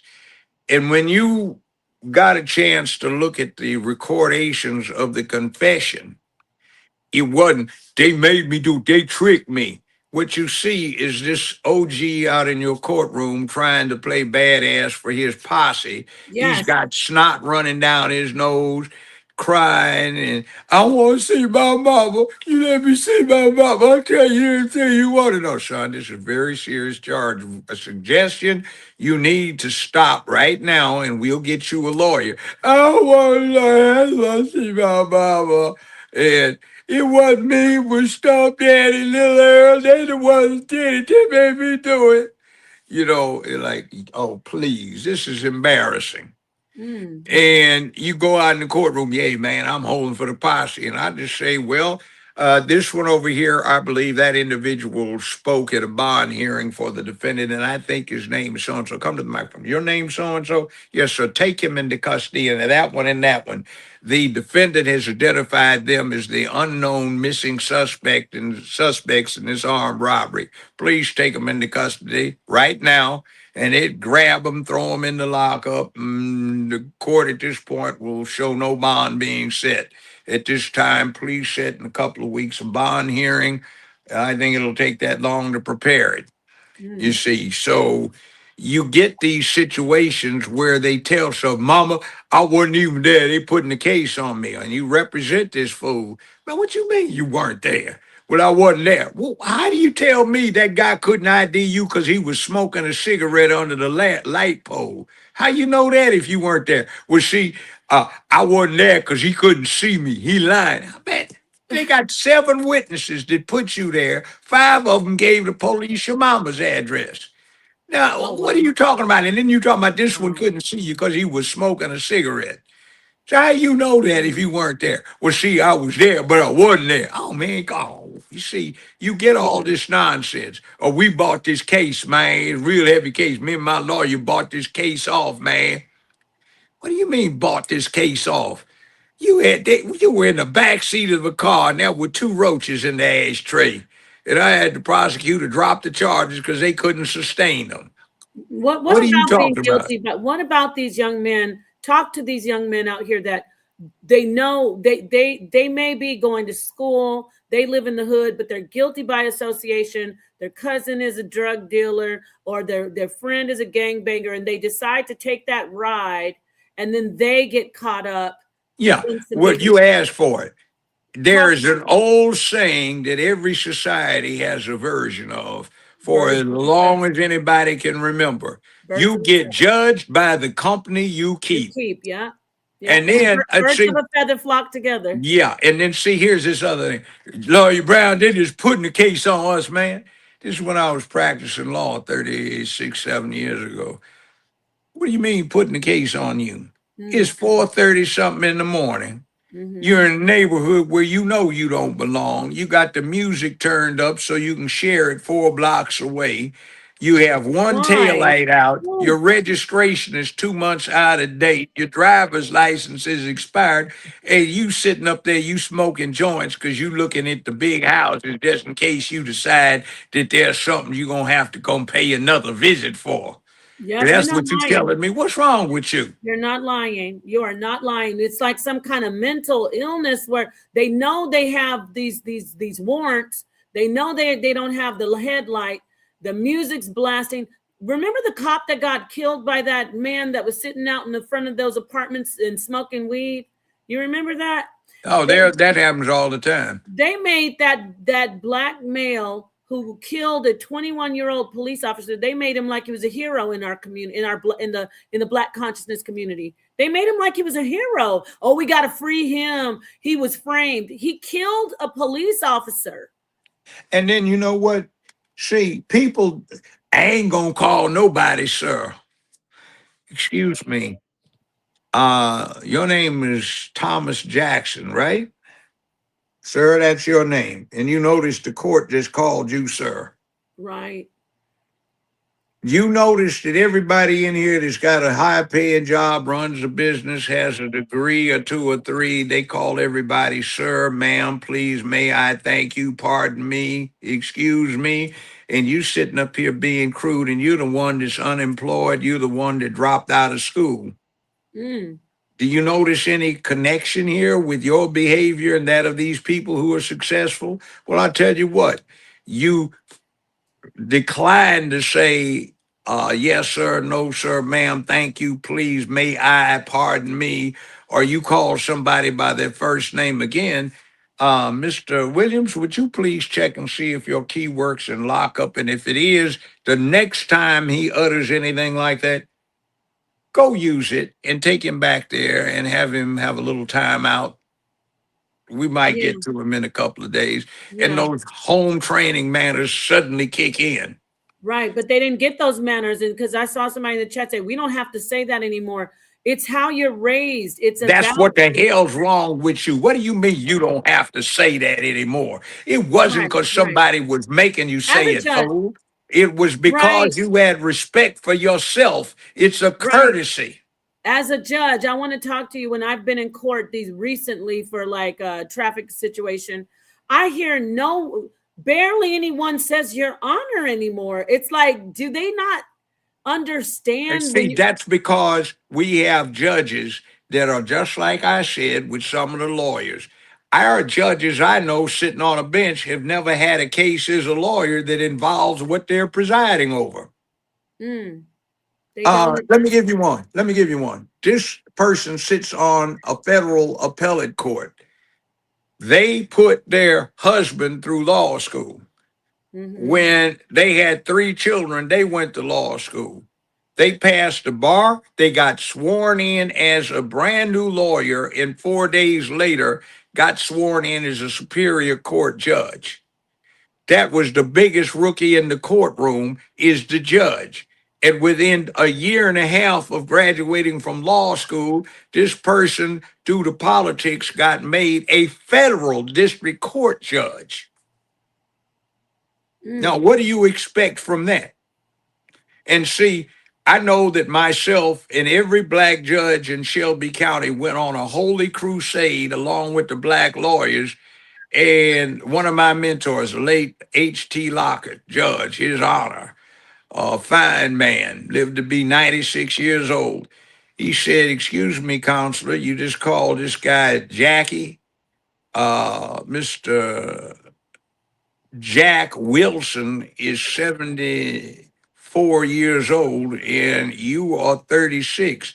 If you call him by his first name again, um, you're going to be escorted out of the courtroom. The court's going to bring Mr. Jackson up here and we're going to see what he would like to be called. If he wants to be called by his first name, fine. If he says last name, you got a 10-day free vacation courtesy of the high sheriff." so is that contempt or no? Yeah, that's what he was saying. You do it again. And we got it so everybody was yes, sir, no, ma'am, please, thank you, may I. And it ran respectfully. And you represent the state of Tennessee or state of New York, state of California, state of Illinois, not yourself. It is not. I think you need to, you are in a third person. The court is not impressed by that. Please explain to the court. It's not me. You have an office. And when you're courteous to somebody, that's like you see warriors, whatever the race, Zulu warriors, French warriors, Japanese warriors, it doesn't make any difference. They bow to each other, they are Right. respectful, they call sir, Yeah. my lord, and all of this because powerful men have respect for their stations and what they've earned, the respect and the position and the acumen and the renown. So you respect that. The reason we have this lack of respect is so many people, excuse my language, ain't doing shit. So they want to eat, bring everybody else down to their level, and it doesn't work that way. That's why we Right. have so much violence because nobody knows how to be respectful. They don't want to be respectful, and they haven't been raised to show that it is important to be respectful. That's why I said it's not just blacks, everybody. I'm saying they don't even say your honor to the judge who has Uh, the what, ability to. it's like, excuse me, you're not talking to me personally. You're talking to the state of Tennessee, and there's several million people in the state of Tennessee that this person up here in this bad cape is representing.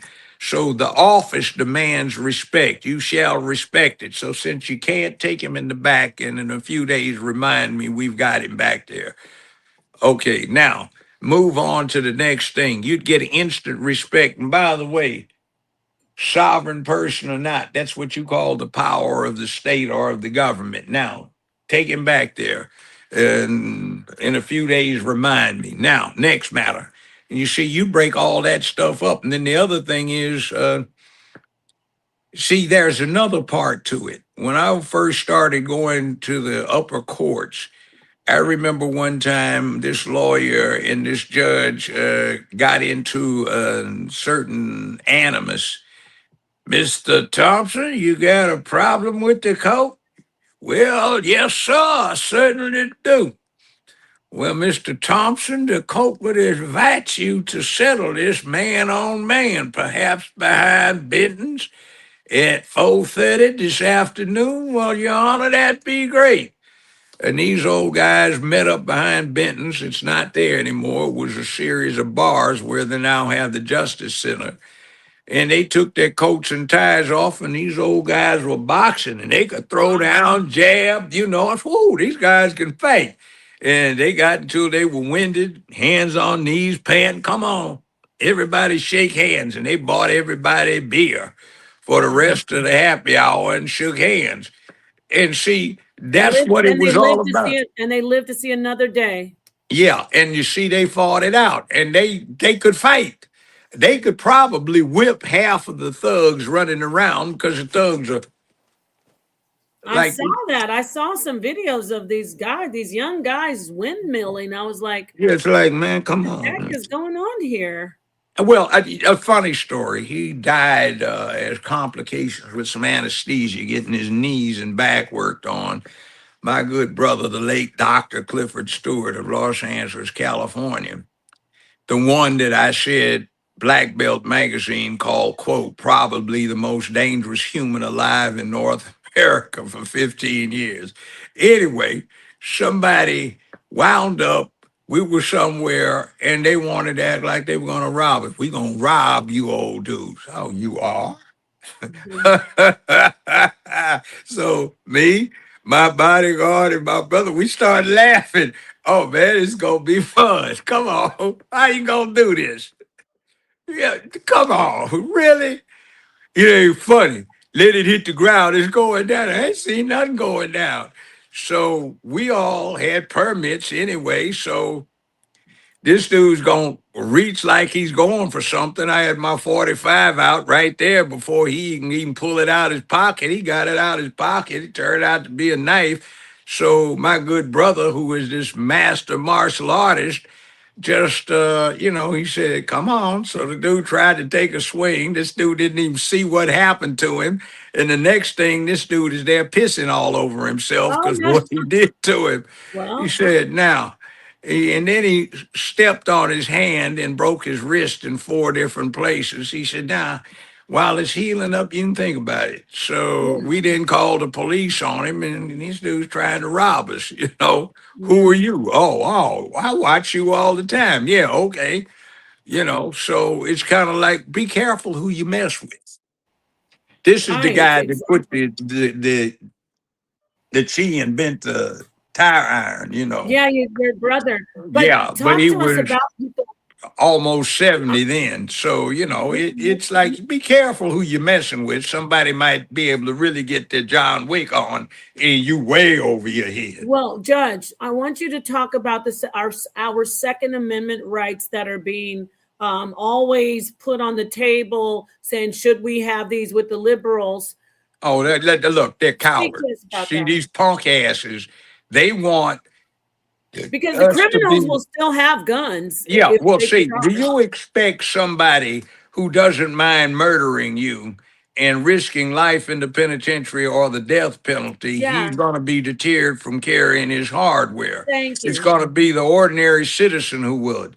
Now, the truth of the matter is Yes, this: talk on it. when the Constitution was passed, not Constitution, when the Declaration of Independence was signed 250 years ago, day before yesterday, what wound up happening was there was no such thing as a police department. There were no police.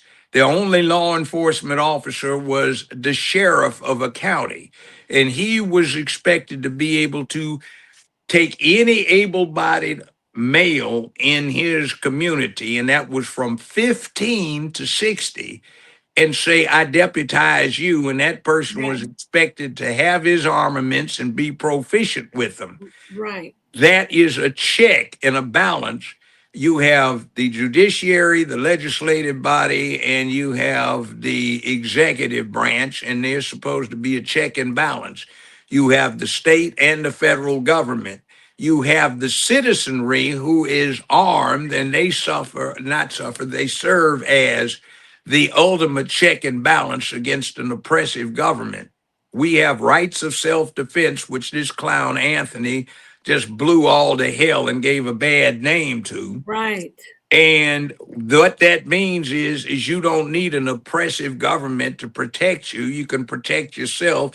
So that keeps government from being so intrusive, getting into everybody's business to protect them, that they can be a free people. Now, when you transgress on that and start saying, I want big brother or slash tranny big sister to protect me, what you're really doing is setting up a situation where they can impose a sociology or a political situation using lawfare, and the Bill of Rights is thrown by the wayside, and they use the prosecutorial power of the state to oppress and punish and censor. You get a real live mess. So it was called the manly art of self-defense. Fight like a man, fight Right. fair, mandatory 8 count, the Marquis of Queensberry's rules of boxing. You got 10,000 folk trying to kill each other, and somebody holds a white flag. Oh, we lost him again. Uh-oh, he's back. Okay. Are you getting call? Are you getting phone calls? Because I can't hear you. Uh-oh. We can see you. Let me tell him to put it on airplane mode. Can you hear me, Judge? Give me a thumbs up if you can hear me. Judge Joe Brown? You can hear me? Can you hit thumbs up? Okay. Put your phone on airplane mode. I can't hear you. We have no audio.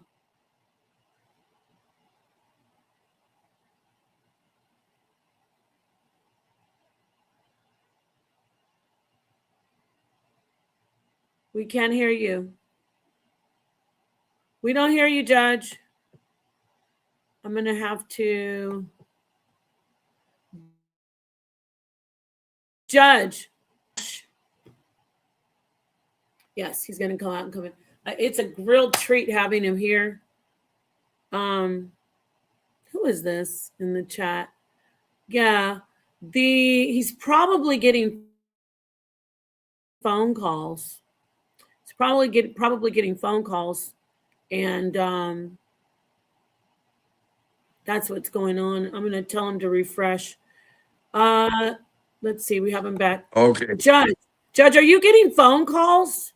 That was a phone call. The rest of them weren't. Put your thing on. I know I've got it on airplane. do not disturb. It seems some people are so anxious that they do it anyway, and this phone won't stop it. But anyhow. Okay. Where was I? We were talking about the Second Amendment. The Second Amendment backs up the first. The first is, as long as you can have free dialogue and unlimited free speech, then you can reach a consensus and work things out without everybody having to arm up and shoot it out. You have the Second Amendment so you can keep somebody at bay so they don't try to set up a repressive government that'll allow free speech. The Third Amendment to the Constitution, there's never been a case involving it in the country's history, and it involves quartering troops, not in time of war. The Fourth Amendment's got to do with search and seizure, but the far left wants to knock that out because they think they should be able to come in and look at what you're doing, whatever you're doing. And then there's the Fifth Amendment that sets up due process against the federal government and the right to remain silent, to have an attorney, and all, et cetera, et cetera. And so many, including the attorney generals for major metropolitan areas. Now, some people want to knock that out. The Republicans used to trample on it a bit because they were in the law and order. The Democrats have put the Republicans in a position where, being the targets of lawfare, they now appreciate the Bill of Rights a lot more. And lo and behold, they are vividly, avidly, and enthusiastically trying to protect the Bill of Rights. The Democratic Party and the far left has taken their lawfare for a different slant. Instead of law and order, what they're trying to do is suppress free speech and the exercise of the liberties that come from being a member of this republic so that they can impose something on you. Now, that's something that they're trying to impose, and you see it with the promotion of the Anthony position. It is getting rid of public peace, dignity, and order. Teen Takeover is popular. They only stole $980 from the store, so they shouldn't be prosecuted. All right. Right. Right. You get into no ethics, morality, sense of purpose. It's all about your thrill and experience. No duty, honor, and obligation. Just do what you want to do. Men don't have to get up and give their seat up in the lifeboat to women and children.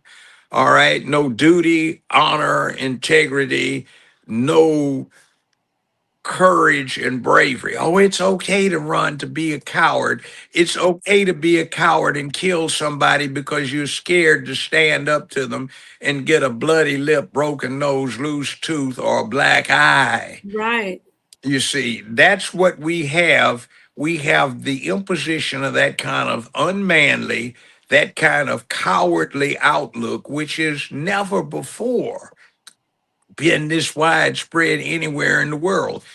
The People's Republic of China 5 years ago, 6, 7 years ago, 4 years ago, had a man up campaign. The former Soviet Union, Russia, had had a man up campaign to recruit for their armed services. We had one where we were showing cartoon animations of males still with balls bouncing and dicks swinging, trying to pick out the appropriate skirt and dress because they were tranny flag officers, meaning admirals and generals. And that was just disgusting. Like, what the hell is this? In the service? Yes, in the service. They What? used to have posed pictures. 1, 2, 3, 4, 5, 6, or 7 flag officers, admiral, general, this and the other, and they've got on skirts and dresses. Like, what the hell am I looking at? And I That's had crazy. 2 mommies, and now blah blah blah blah. My girlfriend and I, and we're in the service. Oh, what the hell is that? This Do you, kind of thing. That's where they were going. do you believe that people who are what is your position on same-sex relationships and marriage? Do you think they should have the rights? Well, let me put it this way. Yeah, I want to hear from you. For a number of reasons, and one of them is a funny one, had to do with some trial representation. Um, get your freak on in the bedroom. That's your business and your business only, as long as you're not killing somebody. All right. Um, but when you start trying to use the government to impose it on everybody else, it's everybody's business. Now, why should you be allowed to get your freak on in your bedroom? 45 years ago, I had a series of cases I was defending, Mm-hmm. and I'm selecting a jury, right? And I'm talking Mm-hmm. to him, Lawyer Brown, you got to be kidding me. Sir, defense is kidding you not. You can't be real. Uh, defense believes it is. You might want to check with his honor. Your Honor, is this true? Could my wife and I get 3 to 15 years in the penitentiary for going down on each other? Oh, yes, sir. That's what the law says in Tennessee. You Wow. got to be kidding me. That's what we here for? Yes. There's no rape or anything like that involved. This man was caught by his ex, who brought in some police while they weren't looking, going down, or let's put it this way, to be polite, they were doing a 69 number with each other on the couch. So Mm. that's why we're here today, to decide whether they get 3 to 15 years in the state penitentiary Right. and a minimum fine of $2,500. Mm. Now, of Yeah. course, they walked. The jury nullified that. There was no way in hell. And 2 years later, they changed the law. But you see, Okay. that's what I'm talking about. Get your freak on in your bedroom. It's your Right. business, nobody else's, because that transcends whatever your particular orientation is. But when you Mm-hmm. start trying to teach a new secular theology like it's a religion, And think impose it. Buddhism. You're Think imposing. Buddhism. You have to. Buddhism is an ancient and honorable religion, but it has no God to it. You can have one or not have one, and which one you pick is your business. Same thing with this rainbow. It's a system of philosophy that negates all of these things I just spoke about that we deem to be good character. All right. And that's what it is. It's so if you're a boy, you don't have to get up and give your seat up to a girl and a child, a lady and a child on a lifeboat. When the Titanic goes down, you don't have to stand on the wall and man the wall and protect the people with your life. And people say, oh, it's not like that. Yes, it is. It's a very dangerous situation because you push this punk cowardice and you go out here where a lot of us live and you can't go to the gas station without somebody trying to hold you up. You can't go to a restaurant because it's closed down. You can't go to a grocery store because somebody's likely to hold you up or act a fool out in the aisle someplace. You can't go a lot of places. There are no nightclubs, no restaurants, no nothing because of high crime. And that's because of tolerance, because somehow or another crime's supposed to be all right. It's not. Right. And we have to have law and order, and every people on this planet has law and order. Now, I remember about 14, 15 hours worth of conversation in total that I had with the next high king of Swaziland, meaning the next high king of the Zulus. He's one of Shaka Zulu's direct descendants. He's going to be the king and his brother's going to be his prime minister. They have two tests that they have to pass, one test that they both have to pass together in order to assume the throne in that other position. They have to kill a Cape buffalo with a sword and a spear. Mm. They've already killed their lions. Oh, wow. We lost him on the good part. All right, everybody. Peace. Thank you for being here. Please hit the like button. We will be having the judge back soon. He has a little tech difficulty, but I showed the video for those who haven't seen it. You know, it showed under that tent, under that awning, and the action did not warrant the reaction. The action of Metcalf didn't warrant that. But what we're dealing with is young males who just aren't, like the judge said, they don't want to fight. And I don't advocate for fighting, Yeah. but if you're in a situation, You can see, let me just say this to your audience because I'm going to have to leave, but you can do what you want to do. But all of humanity has had an assessment for courage and bravery.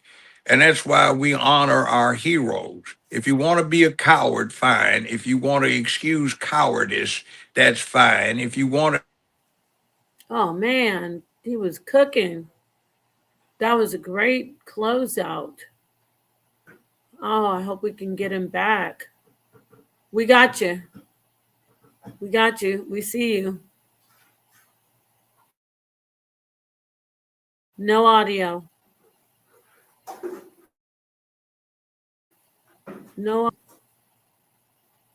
We do not have the audio with you right now, Judge. Maybe you can get on work on that.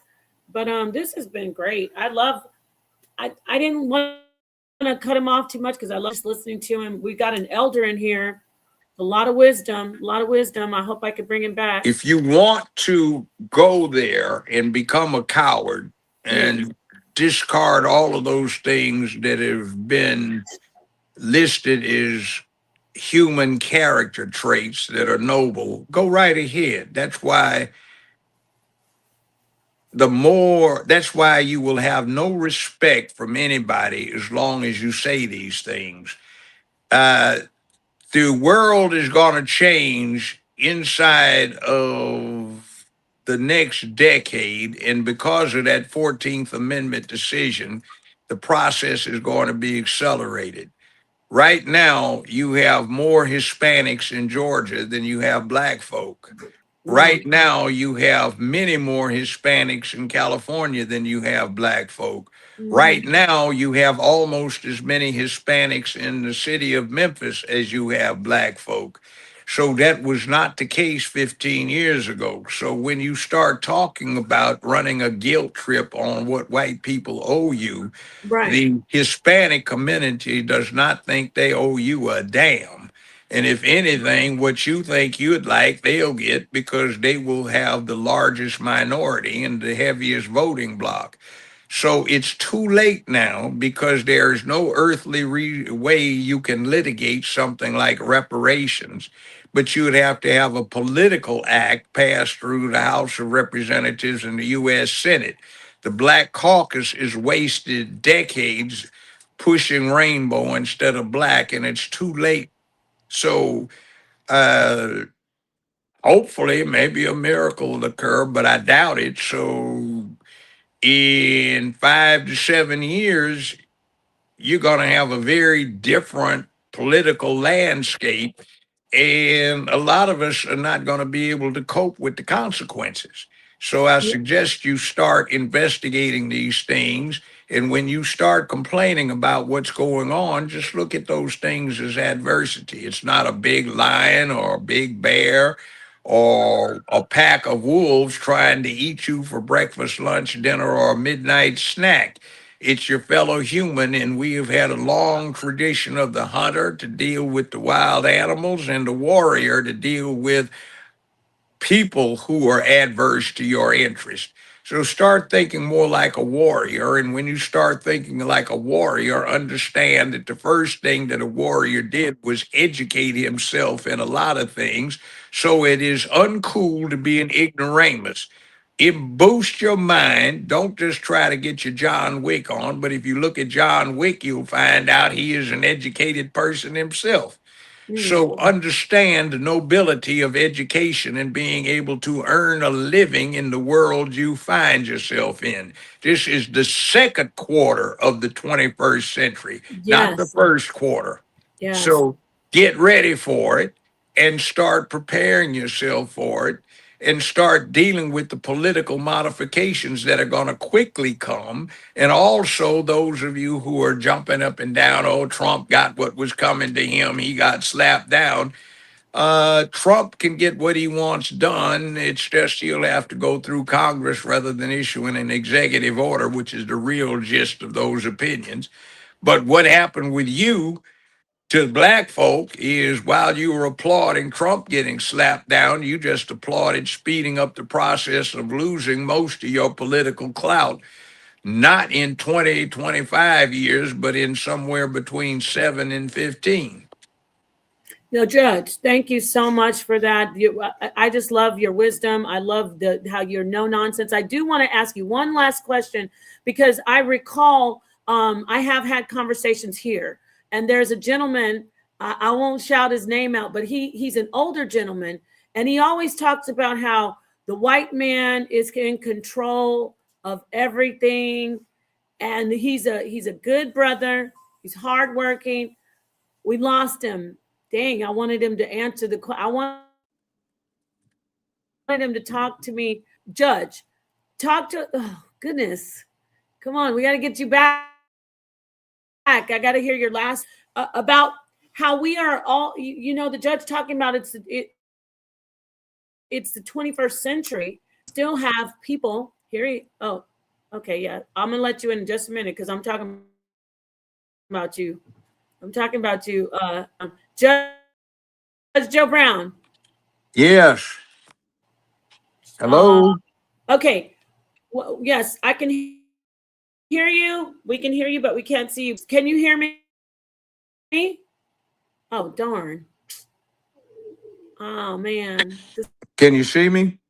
This was the last call. Hear you and I see you. I want to ask you, speak to someone who says the white man controls everything. We have no power. Bullshit. We Don't punk out on me. I'm not are even going past that whole thing. I'm sick of that shit. Get your ass together. Put your nose in a goddamn book, learn what you need to learn, and start exercising power, start exercising your mind, start exercising your martial arts skills and get some. Be brave and look at the opportunity to take on adversity in a new world which is looming right in front of your face. You've got all these people who look at this as a land of opportunity coming over here, displacing our tired asses who are whining about white supremacy. Bullshit. You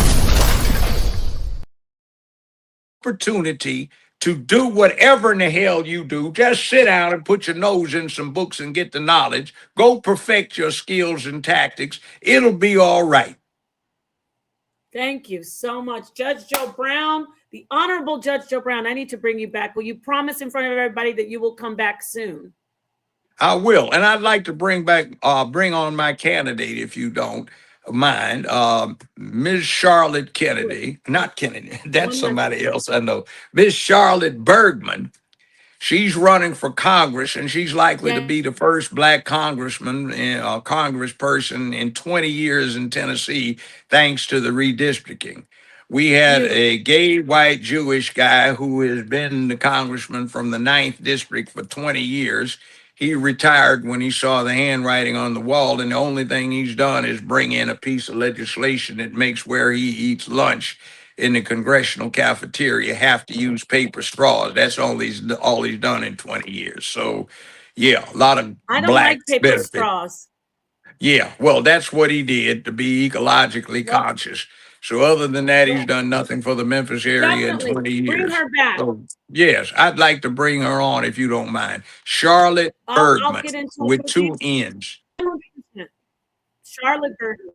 And I'll have her contact you. I would love to meet her. I'm going to contact you after this. Yes, well, I will be contacting you after this. You're free. Okay, I haven't been on in a while. Those who didn't like it, it's a tough pill to select. I don't care whether you like it. It's advice. You can like it or not. But the law is the law. The world is the world. And you can become wise in the ways of the world, even if you're not learned and experienced in the law. Get ready for the real world. It's not like your mama put in front of your face where she gave you options. The world doesn't give you any except to succeed, fail, or make it somewhere in the middle. So it's on you as to what you do. It doesn't care. It's not fair unless you make it fair.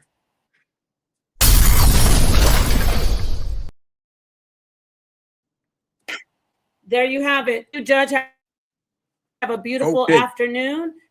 See you again soon. Thank you so much. Thank you. The Honorable Joe Brown. Yes, we will talk to you again soon. We will see you soon. See your way out if you know how to. I know how to get out. I know you do a lot of these. Bye. All right, have a good day, Judge. Thank you so much.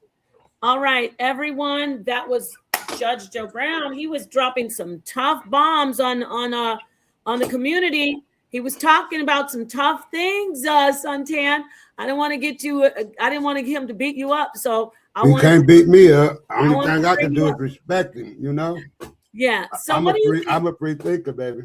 I know. So Suntan, you heard what he said, because I was really referencing a lot of your rhetoric when you say, like, the white man is in control and all that stuff. So what do you think? Go ahead. No, what do you think about Judge Joe Brown saying there's no excuses in the 21st century? Judge Joe Brown is a little arrogant. That's what I would say. Because right now, and I was just talking to my pastor. I've been with him for over like 50 years. And here's the thing. I understand your point of view as far as you not thinking that the white man in control, but really in reality, he is. That's the bottom line. I would argue Joe Brown all the way back to the barn and back. Because, hey, Napah, how about this? I know you in Arizona, right? Mm-hmm. Okay. Every time you see in a new structure built, I'm talking about with these big monster machines and these high-rise structures with complex places, who's building those all over the United States? like I'll give you an example. Downtown, we had a store. You know what Hudson's is? Hudson's department store, right? You ain't never heard of Hudson's? We don't have Hudson's here. Huh? We don't have that here, but I'm okay. Well, Hudson's is a big retail store. So what they did was tore it down and they made a new Hudson's down in the middle of downtown Detroit. And it's like higher than the Renaissance. The Renaissance was a higher building, which was built. All I'm saying is, let me skip past all of that. The people who's in control of building these monstrosities all over the United States are white. And their corporation, they have group white. I'm telling you, and that's but you're making it like it's a race thing. It is a race thing. Corporation thing. In the 21st century, we can't tell Black people you don't have a shot because white they do have a shot. I'm just saying who in the lead now. You've said it's that a Black person can't get ahead. I didn't say that. Because of white supremacy. I didn't say that several times. No, so I didn't. You don't talk about white supremacy? Of course I do, because white supremacy. And then here's another thing. I'm glad you said that. White supremacy. So how is white supremacy going to stop a Black person from being the most successful that they can be? If he go in their direction and they want to stop him, they can, but they don't care. But that has nothing to do with race. They'll stop a white person as well. Because listen, Napah, how old I mean, I don't want to ask you that, but you're a grown lady. You ain't seen the hand right. You ain't seen the elephant in the room since you've been a baby girl. There's not. I'm not muted. Well, now it's your voice coming in and out for some reason. Oh, am I breaking up? No breaking up. You just was talking and your mouth was moving, but wasn't no sound. Oh, okay. So let me try to. You good now? For some reason. Okay. It's a new world where it's not about race. It is about the power structures that are in place. They don't care if you're Black. They don't care if you're Asian. They don't care if you're white. Oh, I'm breaking up? I'm no breaking up. You just be talking and then it'll be silent while your mouth. I probably have a delay. My point is, it's not that they're oppressing us because of our race. It's a different type of oppression. It's because of our social and financial status. That's a part of it. So we can't say because of our race. Yes. Wow. We have to be smarter, actually get educated. We have to actually be. If you are the sheep, you have to be smarter than the wolf. Can I say something? Yeah, but if you're the sheep, you have to be smarter. My mom, before you say something, my mother used to tell us the story of the 3 little pigs and the wolf. She would extend the story. It was it wasn't just about, the brick house, the straw house. Mm-hmm. She would tell us a longer version of the story where the wolf would go to the little pig's house and say, "Hey, little pig," the brick house, because he couldn't get in. Mm-hmm. Say, there's a Farmer John has a sale on, he's giving away apples for a penny a bushel and a penny a basket. And then he said, "Why don't you come down there with me at 8 a.m. and we'll get the bushel of apples."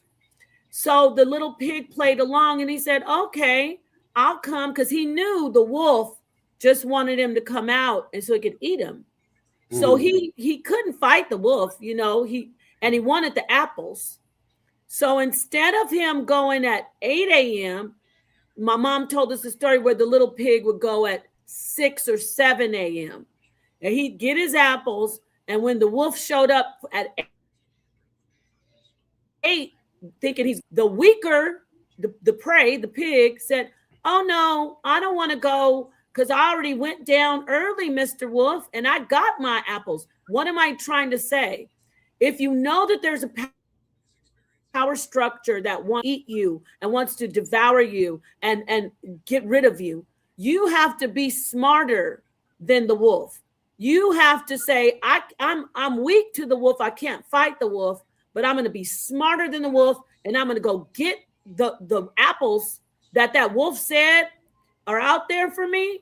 He thinks that he's going to get me, but I'm going to get him. Like the saying, fish jumped off the hook. You have to be smarter. So you can't go around saying, oh, it's about my race. It's about my race. You get what I'm saying? I'm glad you let me paint that picture. So you can have the mic now, but that's okay. Now here's my point. Here's the point, sister. The wolves, I'm just elaborating, then I'm gonna go to my point. The wolves are gonna always be there, whether they are smarted or not. And what I'm saying, they built the framework of the wolves are around, and the wolves is there. We have to outsmart them. We noticed, Napah, we had Black Wall Street, we had Seneca Park, we had Hastings Street in Detroit. We had this everywhere that we put ourselves up by our bootstraps. We were torn down by white supremacy. Stephen Miller, when what's his name got shot in the neck, Charlie Kirk got shot in the neck. Stephen Miller, we had a Silver Dome down here in Michigan where the Lions used to play. Huge. It was called the Silver Dome. Stephen Miller had a place bigger than that, full of white supremacists under the point of Jesus, under the flag of Jesus, saying they Christ-fearing people, talking about how they are going to overcome. Look how he talking, and they all rich.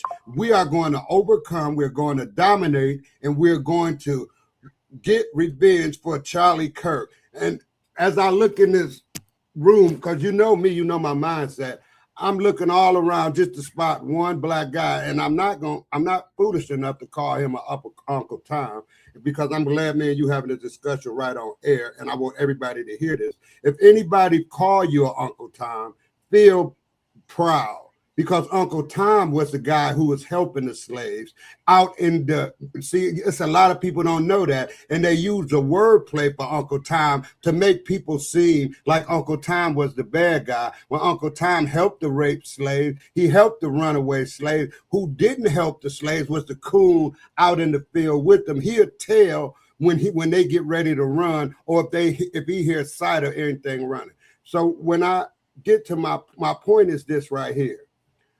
We're in a race, right? And that in America, and I'm gonna use this America, because Frederick Douglass would tell you the 4th of July wasn't meant for me, it wasn't meant for you, it was meant for these forefathers who built this narrative that white is supreme, and they stuck a stigma on us as being 3/4 of a man. We wasn't even human. If you was real funny looking or offbeat kind of looking, you were in a circus. This was back in the 30s and 40s. They would put you in a circus and show you all. And they did this to black people. So what I'm saying, the history is there. It don't need, I'm just a naysayer. I got my lens and it's focused in.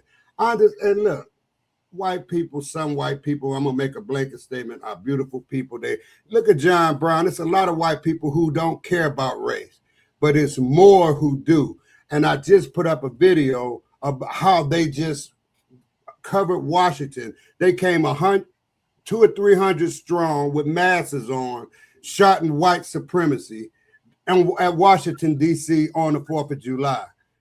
So what I'm trying to tell you is we can act like it don't exist, and we can act like it can't hurt you.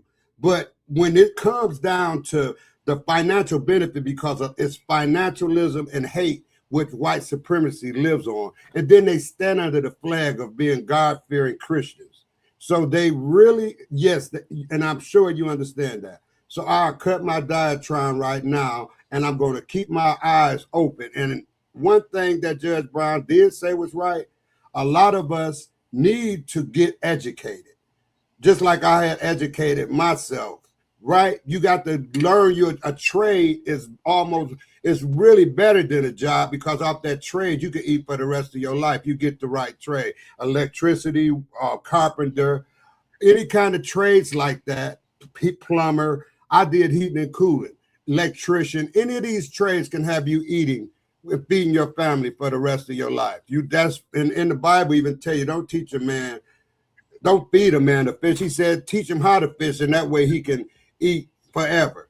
So my point is this: we have a lot of educated Harvard. We always been smart and good, but we always been held back. All these college, Harvard, all these college institutions. We really proud. One black guy got to go to Harvard. You know, we went and got our own college. We went and got Morehouse and things like that. We can make it, and we making it. The point of the matter is, we still have obstacles to jump. So. Well, there's always going to be obstacles. No, these are huge obstacles. Not America is yes. They're not huge. Okay, go ahead. No, they're not huge obstacles anymore because there's more than just white people who are ambitious.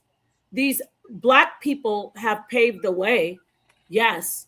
It's been built on the backs of the blood and the sweat and the tears of black people with the civil rights movement. That is who paved the way. But now all of the work that black people have done in this country for everyone, you can't sit back and say, well, I can't do it because the white man's stopping me. That's my point. Who said that? Of course, there's race. Well, that's what you're putting out there because you're that saying ain't what I'm putting out there.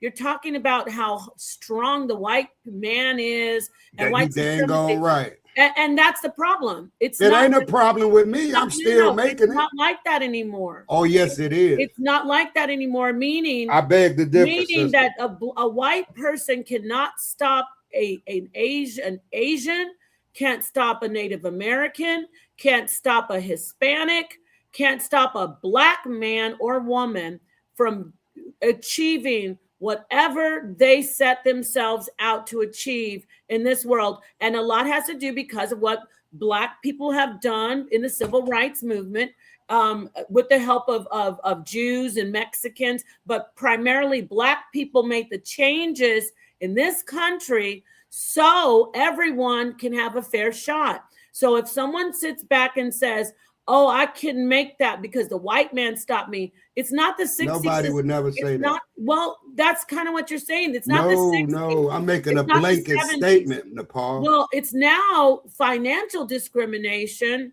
It's now discrimination in a different way. It's more socio-political than saying, okay, it's just because you're black. There are factors of racism. When you said the thing about the white supremacists with the rally after Charlie Kirk, yeah, there's white supremacy, but that's not stopping black people or any people from achieving what they want to achieve in life. Absolutely, I agree 100%. So if you agree, then we shouldn't push the rhetoric about it's not rhetoric. It's the truth. Well, see, I'm gonna put it like this. Let me say this. Wait. When I say rhetoric, no. When I say yes, I'd like to finish. When I say rhetoric, Suntan, I mean your stance on what your speech is, and your stance is the white man is so powerful that we must focus, or don't forget that the white man has so much power. The white man has so much power. No. It's we're not going to do that with this. The generation that we have today, these kids, because of white supremacy, these teenagers, these people in college, they're not unsuccessful because of white supremacy. They're unsuccessful. They have been uneducated. They are not informed. They don't have the right guidance.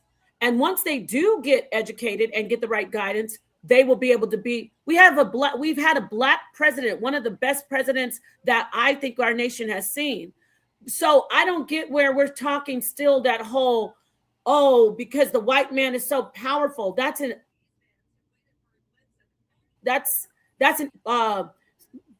statement and rhetoric that only makes black people not trying to shoot for the stars. We have Neil deGrasse Tyson. We have astrophysicists who are adored and praised, and they're black people.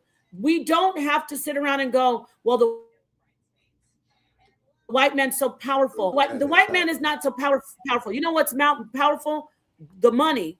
The money is powerful. That's what it is. That's all I'm trying to tell you. They didn't co-opt the resources. I'm talking about why would we sit here and bow to the King of England and his King Charles? Because let me finish. His great grandfather, or however far it go back, they raided Africa, and they raided and pillaged and pillaged, and they took all of the resources that they could, and they built a kingdom on it, and they called themselves kings and queens, and now they sitting there living the best life that they can, and they getting the most respect. They could go over in Africa and have our own people bow down to them. Some of them. It's just really ironic that, you know, a lot of the things that you're saying in our conversation, with all due respect, you're putting a lot of extra in what I'm saying. My point is this right here. Yeah, you adding a lot of extra to it, but my point is this right here. The stigma, listen, the stigma is there. It's been a stigma placed upon, and guess what? I agree with you 100%. That's why we are steady striving and getting better and better year by year, because they cannot stop us. Right? No, exactly. They can't stop us. But at the same time, you got to look at the elephant in the room and keep your eye on the prize all the time. You got to do it.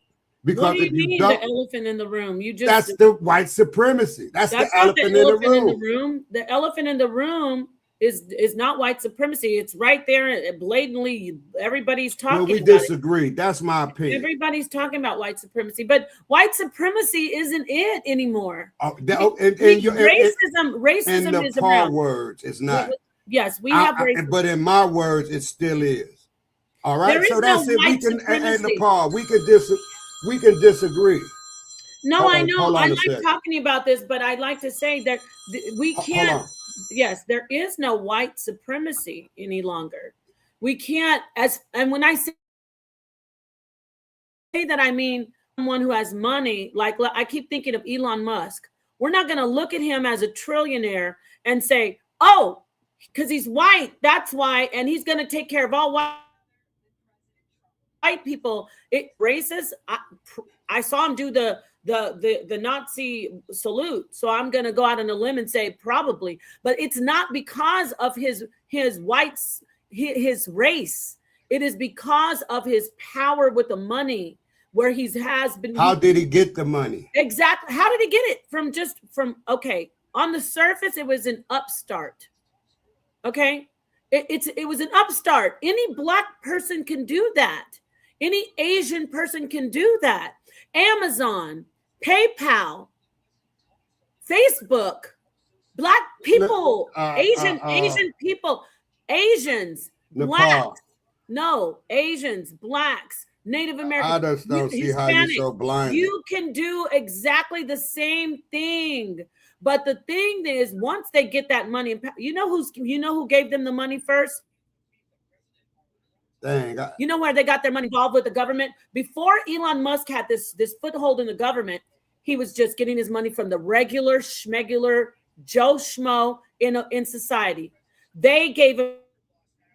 They made him a millionaire. Money. That's why when you look at, they made him a millionaire. The people did. Let me say this. Right. Mr. Beast is a billionaire just from YouTube. It's not because he's white. It's because the people loved him. And then what happens with government, if you want to talk about power structures, they said, that guy has power. We're going to get him in bed with us. We want him to be a part of us. But the thing is, people can say, no, I'm still going to be for the people. I'm not going to be in the power structure. So black people, Native Americans, whites, anybody, Asians, anybody can be powerful. It's then when you start deciding who you want to get in bed with, so to speak. Once you get the power from the people, you have to make a choice. I'm gonna support the people. I'm gonna pay the people back, or I'm gonna go be a part of that, fade into the Windsor, House of Windsor, or the government, the deep state, dark web, or whatever. Not dark web, but like the the government that is against the people and only wants to be the bloodsuckers, that conspiracy. What I'm trying to say is everybody in America starts out as just you and me, an individual. Oprah Winfrey started. Anybody you think of, Michael Jordan, he was an individual. These are now entities. And the reason they're entities is because the people, they had something that the people wanted. And the people built them up, and they built themselves up, and the people built them up, and then they became this government power, so to speak. And let me say something. And that is my point. You can't say the white man is the power. The white man is the power. Well, Oprah's just a puppet for the white man. No, she's not a puppet for the white man. Oprah Winfrey, Michael Jordan. You know, Michael Jordan gets, because he was smart. You know that he gets what, $1 billion a year from Nike? Because he was a smart black man who said, I'm not just going to be a basketball player and I'm just going to have them endorse this product. I'm going to get the money. I'm going to get the power. So he is the government of himself. No one doing anything. If Michael Jordan wanted to run for president, he could probably win. Nah. No white man is stopping him. No white man is stopping him. We all have our own power now. No, I'm saying a lot because I love you, Suntan, but brother, you're from another era. And so I'm from another era, but I understand. It's fine. We can disagree, but your ideals are just not realistic. You have a son who's in his 20s. I know I'm talking a lot, but I'm trying to get through to you. You have a son in his 20s. How can you imagine your son is the future? I tell my children, you could do anything. You don't have to be one thing anymore. You can be an astronaut. You can be an artist. You can be a business person. You can be anything you want to be in this world. But no, you're telling your son, oh, the white man is the real reason we're not making it. You're telling your son. See, there you go again, Napah. You telling me what I'm telling my son, and you don't know what I'm telling my son. No, I'm not saying just your son. I'm saying you're telling my son. You're telling the youth. White power. I'm not telling it. Me and you having this conversation. I don't have this conversation with other people like this. No, but I'm saying you're out here. You're in the algorithm. But right, absolutely. There is no white power anymore. There's no more white power. Yes, and let me explain to you. Let me have the floor. Now you said there is white power, right? Absolutely. Look what they did. Look what they did to Bill Cosby. Look what they did to Michael Jackson. Look what they did. Michael Jordan's only great because of his talent. They making money as well as he making money off of him. And I'm gonna tell you, like I said, they can stop you anytime they want to. Bill Cosby was finna buy NBC, and then the walls came in. People coming out of nowhere talking about what he did. Bill Cosby was drugging women. Listen. Harvey Weinstein. No. Answer my question. I'm gonna give them. Was he found guilty? That allegedly. No, not allegedly. He was convicted. Well, whatever. That ain't what I'm saying. He said it on Larry King. He said you got to put a little something in her drink. Okay, good. So now you Bill Cosby. So that causes him. Listen, Napah, let me tell you like this. The same way that I want you to point that out. Did Bill Cosby grape women? No. So he wasn't drugging women? No. I mean, he may have been putting something in. I don't care. But they was there. You don't care? No. Because they was there. Okay, he didn't drag nobody with him. How you get a groupie? Anytime you famous, you get a groupie. You get a bunch of groupies. Suntan, yes, you do. Them. Suntan, he was. You got to grow up, Napah. Really. I got to grow up, Suntan. Yes. He was putting drugs in their drinks. Who else was? What do you think about Hugh? How would you compare Hugh Hefner to P. Diddy? Hugh Hefner was not convicted of drugging women. That's right, because they don't let that get out. See, there you go. That's a problem right there, Suntan. It's not a problem. That's facts. Women came. Bill Cosby drugged me and had sex with me. You said what now? Women came forward in hundreds of women. I'm going to say they came forward and they said Bill Cosby put Well, something. Bill Cosby is a bad example. I don't want to talk about the past. Well, I understand the future. See, what you're saying is a non-sector because you haven't seen you talking about there's no white supremacy and I no didn't white. say what I'm saying. I said there's no white power. Oh, it's white power. There's no white supremacy. I tell you what. Let me just listen. Actually, I'm going to say to us getting something done with our lives, it's a non-factor. Okay, let me say this to you. Have you ever heard of supremacy, power over us that stops us from getting what we need to get done? There's no power. Oh, absolutely. You ever heard of redlining? I've heard of gerrymandering, redlining. So what do you think that does to a people? Discrimination. What do you think that does to a people? It's all out there. Yes, it's there. And right. So you got to have power to do that. Guess what? No. Guess what? No, our black people who fought against that have. It's still happening now. No, opened it up. Listen, and guess what? And guess what happens? What? We stop it. Once we see it happening, we stop it. So how if we can stop it, how is it holding us back? When we see discrimination, we point it out. We have let me tell you something. Civil rights activists that said, "Hey, this is discrimination." Well, you know, I'm gonna just let you think the way you want to think. And this is I'm sure people love this conversation because it's good. It's good. It is good. I like talking to you about this. Yeah, and it's great. You're not because, the only one that thinks at the same time we having this conversation, you could be empowering people, black people, right? And what I'm doing is putting their guards up as well, letting them know not to relax and think everything is hunky dory. Because it's not. Why can't they relax? Because you got to go take care. You got to take care of business. Why do black people have to walk around paranoid and think, come on, did I not get that job because I was black? No. Why should black people have to do that? You're a good character. Why should black people have to do that? Why? I like when you do your little voices and I'm just saying content. What good is it? You stereotype black people. That's what you do. I stereotype black people. Yes. I think you stereotype black. I stereotype white people. You said black. You stereotype black people. You said we should all be afraid. We should all be. You said that. I said. I said we should be watchful. That's what those was my word. When you play the tape, you will see what I said. You like that. You just add a little to it from your ideal. But I understand what I'm saying, and then you can play this back, and you will see. You're gonna be, okay. He didn't say that. You know what I'm saying? Because the fact of the matter is, you got to, and then listen to Paul. The Bible even tell you that you got to watch as well as pray.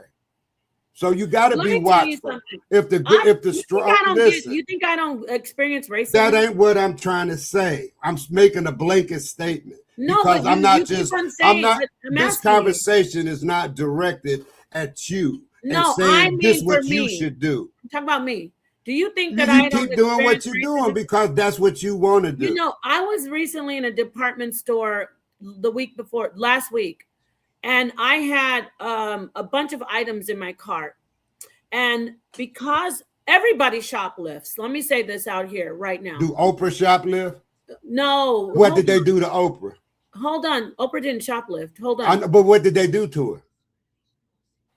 Listen, I hate your thing. Keep doing Hold that thought. I'm going to get to you. Oprah was discriminated against, but I'm going to make a point.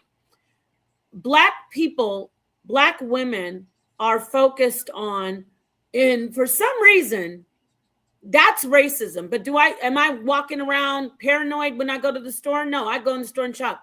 But black women are always focused on as the ones that are stealing. Black people in general, but especially black women. But everybody, especially black men. No, not especially black men. Black women. I'm telling you, I'm a man. It doesn't matter if you're a man. I live in the society that you live in. It's black women more than anybody in society.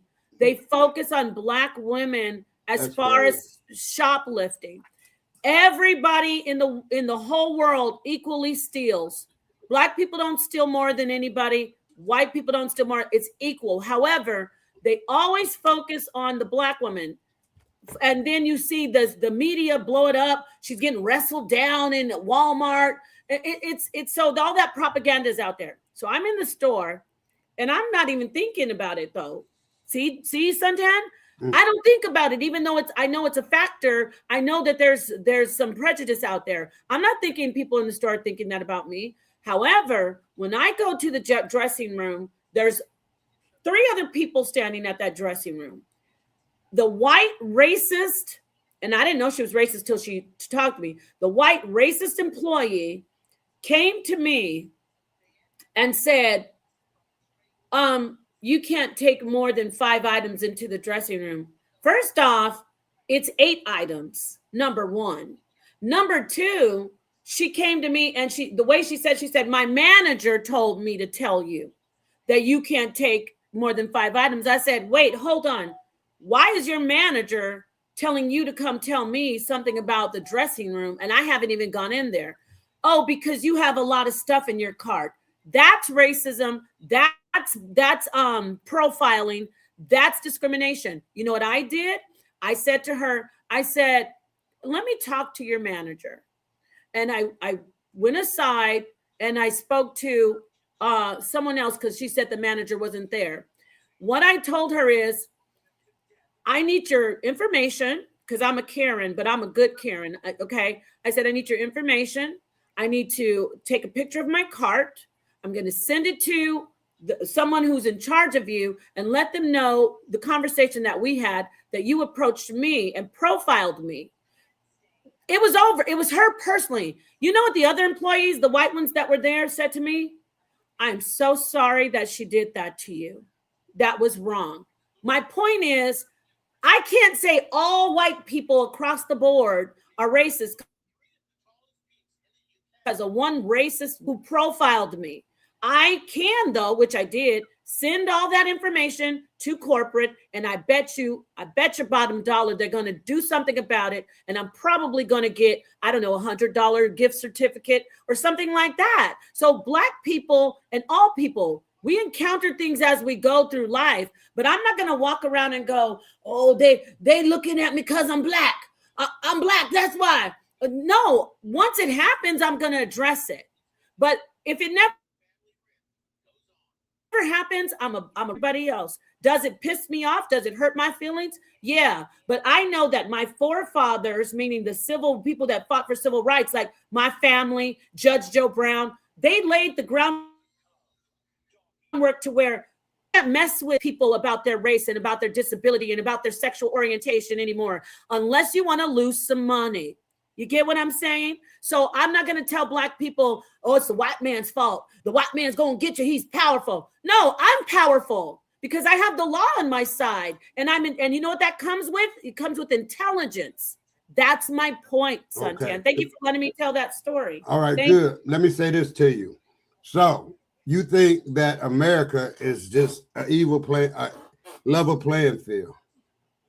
As far as success, as far as anything, America versus corporate, yes, everything. It's level. I have power. Okay.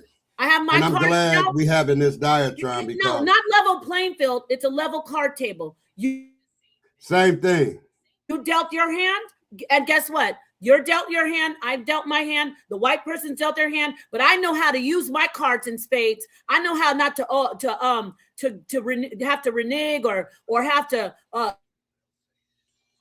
underbid myself, play the game. So some other people need to be told, know how to play the game. Don't go around talking about, oh, the white man got all the power. He got all the power. He gonna win this game. He got the cards. He playing with the cards. He messed with the deck. He can't stop me from getting my books. I think, and you know what? You're very intelligent, but I don't know how you missing my point. I can't see it. It's whether that you don't want to see it or no. I don't know. It's like let me give you a little. Let me make a quick summification. And then I'm gonna even go back to 1,000 years, 2,000 years.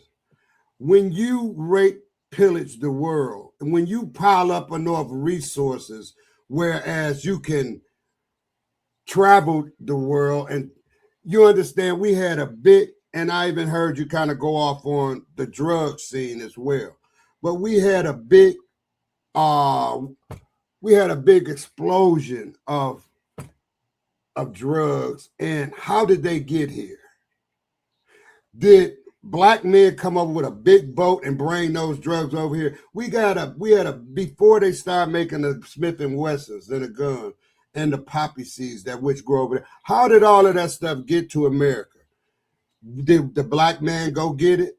No, but we became a victim of circumstances, because if you put 10 rats in a box and don't feed them for a week and throw a piece of cheese in there, they're going to be killing each other, going crazy, trying to get something to eat. So I'm going to leave it there.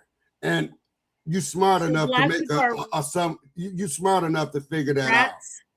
So we're rats. No, see that, you know. You said it. I just made an example. I'm not, see, you think, you are funny. Said the rats. I don't, okay, put a bunch of black people. No, I'll do you one even better. Put 10 white people in a big old mansion and don't feed them for a month. Then come in there with one turkey and said, go for it. Only the strong gonna survive. Okay, but look at this. Watch this. That's what you call projects. Watch this. No, watch this. Listen. You take those same hungry people, and they've already been, before we got them hungry, we told them. You can't build a perfect scenario. No, what do you mean? You just gave us a scenario of a bunch of white people in a house. Because that really happened. Okay. I just used color code. So listen. It really happened. First, you have to build a foundation of the man himself or the woman herself. It really happened, Paul. Okay. What I just told you. Listen. You have to give people. You have to instill character. You have to. How are you going to instill character in people you enslave? No. What? That when you enslave a culture of people, and then they fight for unenslavement. Listen, they fight and they get free, and then you say, okay, you free, walk away from my house, my mansion where you worked all 20, 40 years. You take your family, you walk, and you headed down this dirt road without a penny. And then once you get 20 miles, they didn't made up a law to say, well, they ain't got a job, so we're going to lock them up for vagrancy. Yeah, well, what is your point? My point is that if you put in that's why people should sell drugs. You're going to do what you got to do to survive. Stop right there. This is where you and I, the road parts. Because for me, the people that were released from after slavery, and they had nowhere to go. And they went to prison. They were lied to. They didn't start doing thing crime. Going out. Hold on, don't what did you interrupt just say? me. I knew you were going to interrupt me. I knew you were going to because I didn't hear nothing. Your mouth was moving and no sound. Okay, let me say this again. When the people were released, they didn't go do crime. They did. Why are you talking over me? No, because they didn't. you said stuff that's not correct. No, you're not correct in history. They were stealing chickens and everything. No. They was hungry. Why are you talking over me right now? You're wrong. You got to be realistic if you're going to talk to me, though. No, you're absolutely wrong, though. The slaves that were released from slavery. Keep talking. Go ahead. Slaves who were released from slavery did not go into crime. They went into sharecropping. They tried to do an honest living, and they were stopped. You're taking us all the way back to the 1800s, by the way. That's where it started. Stop. They did not go start stealing chickens. That's a lie. Did people have people stolen food to eat? Yes. But you were talking about a group of people in general and what happened in history. They tried to make an honest living, and they were stopped from making an honest living. They were murdered. They were literally put into the devil's punch bowl in Mississippi. They weren't doing crime. They were not doing crime. You're talking about slavery. Those same people, my mother's father is one of them, a descendant of a slave, a direct child of a slave master and a slave woman. They went and they said, we got to stay in our lane. We got to be smart. We got to pull ourselves up. We got to make our own communities. We got to stay out of the way. And we're going to build ourselves up with all that they could do. Now, fast forwarding from my grandfather and then my father's father, who also was Black, Afro-Latino. He said, we're gonna fight for our rights. There's enough of us now that can say, you're not gonna stop us from doing something anymore. You did that in the past, but there's enough of us to say no more. And then there were white I hear you, Napah. people who said, yeah, there were white people that said, yeah, I agree. We can't do this to these people like our forefathers did. And that's called the civil rights movement. Absolutely. And now in America, because Black people gave their lives, they said at lunch counters, protesting, not sitting in the back of the bus, marching, dying, being through their lives and their families firebombed, night and day. They struggled. And then other people came in and helped them. Like I said, Jews, different white people. We didn't even talk about John Brown during slavery, but let's get back to the civil rights movement. But it was primarily Black people who said, we're going to do this. People loved Martin Luther King. People loved to see people fighting. Medgar Evers, even Malcolm X. These people gave their lives. They laid the groundwork. And they said, now our children do not have to be discriminated against and everybody just sits back because the law is going to protect them.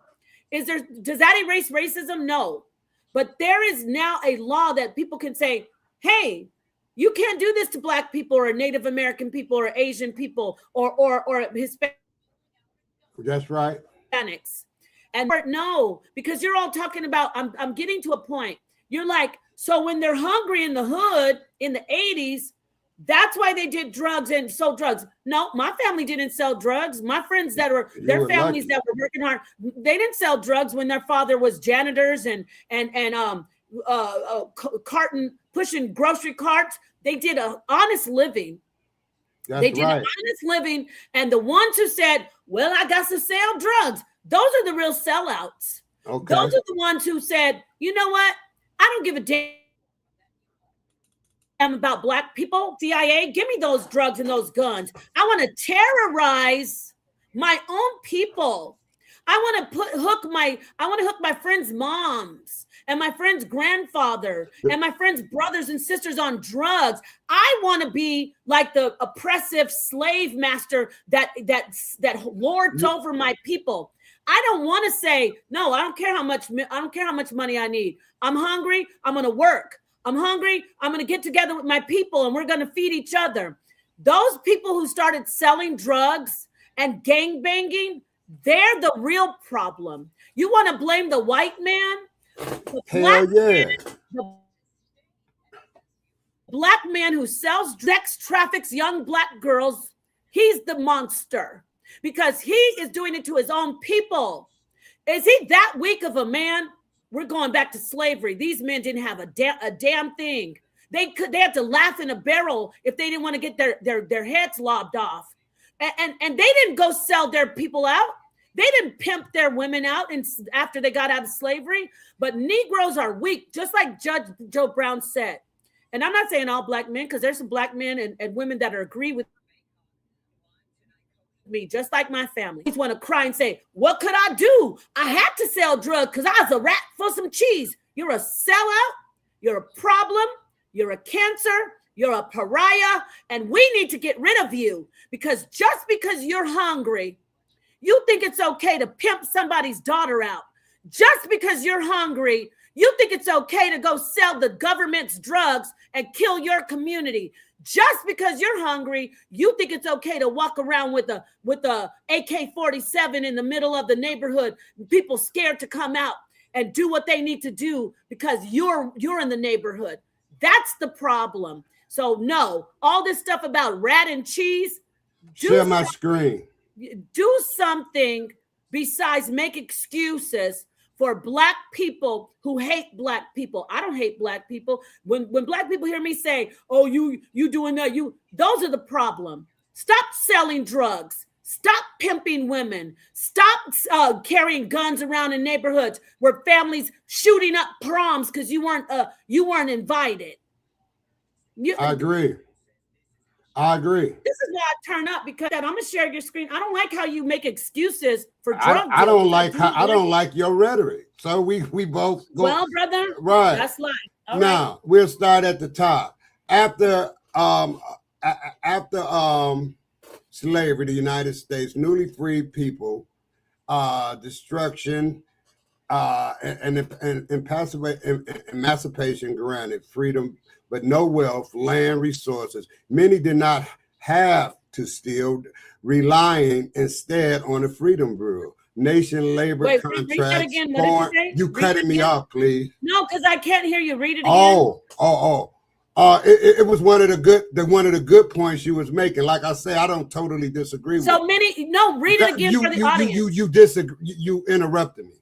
No, because I want you to read that again. Many didn't have to steal, right? Many did not have to steal, relying instead on the Freedom Bureau. Rationale labor contracts performing. However, extreme starvation, disease, depression drove many people to theft to survive.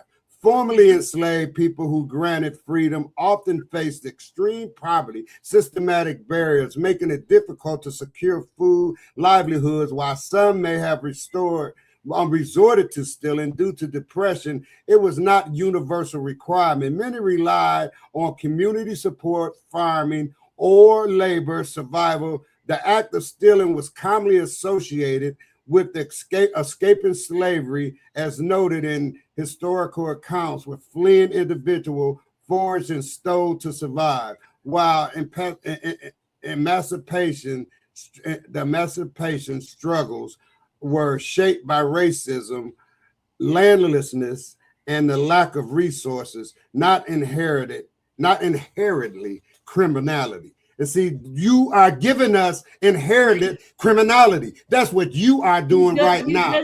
That's what you are doing right now. You're giving us inherited criminality, and you sitting there throwing rocks at your own people, talking about what they doing, when in fact they have not had no psychological help through this whole 400 years of depression. How many people, instead of reparation, how many people went to psychiatrists and talked about it?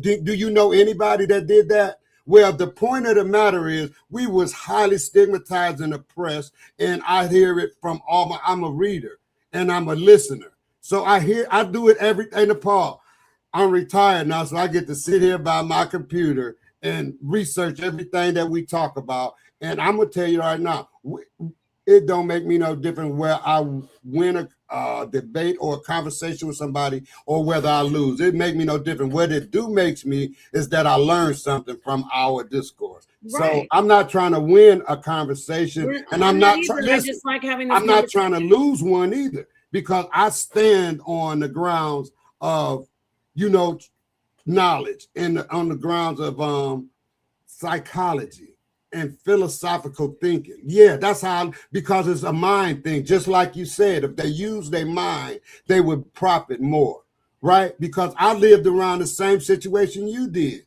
It was a lot of people pulled up by their Bruce that went to college, became doctors. I have friends right now, doctors. I have friends now who literally won the Super Bowl from Detroit. I can name them up to you now. I have friends who are very successful. And then on the flip end, I have friends who went and did 20 years, 10 years in jail. Everybody make their mistakes. But I'm not sitting there. I'm not going to just throw the baby out with the bathwater. I'm not going to do that. What I'm going to do is just keep trying to be more knowledgeable and keep examining. If you feel I like that about you. Yeah, and if you keep philosophically discussing things and analyzing things, then you can get answers, right? Because I seek for answers now, and when I ponder, you know, I see what you're talking about, and it's sad. So I understand the depression of our people, because I'm speaking of our people. I'm not speaking of the world. We have a problem here in America that's newsworthy every day, where our people are still fighting. And he a comedian, and I love him. And you didn't know it, I'm a comedian too, but you can't really tell. Yeah, I am. And you guys will be seeing an upcoming future. I'm a comedian also. Yeah, but I'm talking about, I have done stand-up comedy. Have you stand-up comedy? I haven't done stand-up. Yeah, I haven't. I have done it in clubs, and I'm steady writing right now, because in my retirement, I'm, you know, like I said, I'm more philosophically. I'd like to see some educated. of your stand-up. Oh yeah, well, no doubt. I did a little for Unknown, but you know, I'm gonna say this and get away from it. I could say give a little bit out, because right now, the comedian world, only us comedians know, they pirate what you say, and they would steal it and use it and make money off of it if it's good. And a great comedian told me, he said, Rick, you know, that's my nickname, Rick. Everybody call me Rick in the neighborhood. He said, Rick, I said, I'm gonna leave you with this one, guy. And he was not. He said, save it all for the stage. You know, don't just go around putting your material out, because even you heard from Mr. Cooper when he said Steve Harvey stole his stuff, and this was years and years. They do that. So let's get away from that. Mm-hmm. But like I say, I try to stay scientifically grounded and philosophically awake. I study life, all subjects, you know, and I want to say this to you, because I understand how shy having you laying back when the dudes out there barking. I know you be wanting to get in, but they be, you know, and they just bark. And Shadah, he wants you to be back. And you know, because they can get a little out of hand. But what I'm trying to say is this. Do you think that people, and I'm not going to even point at a religion. Do you think that people, or can you, and if you could, I would, because I've been searching myself. Can you sit here and show me a scripture that says you must defend God in any kind of way that you want to put it? Can you do that? There's a scripture that says contend. Not Peter, right? Okay, let me hear it. Contend for the faith. It doesn't say defend God, but that's what I'm saying. See, I'm being direct. Be ready to answer everything. Yeah. So okay, and then my point is this, Napah. That's why I fell back, because you know this ain't a gotcha moment. Oh no, I don't think it's a gotcha moment. It's actually Jude. It says contend. Let's see here. It says, beloved, when I gave all diligence to write unto you of the common salvation, it was needful for me to write unto you and exhort you that ye should earnestly contend for the faith which was once delivered unto the saints. Okay. Now, here's my problem. Not problem, because I don't even have a problem with nothing. Now, I'm not even judgmental. I just sit back, and I'm going to stay sitting back. But my thing is this right here.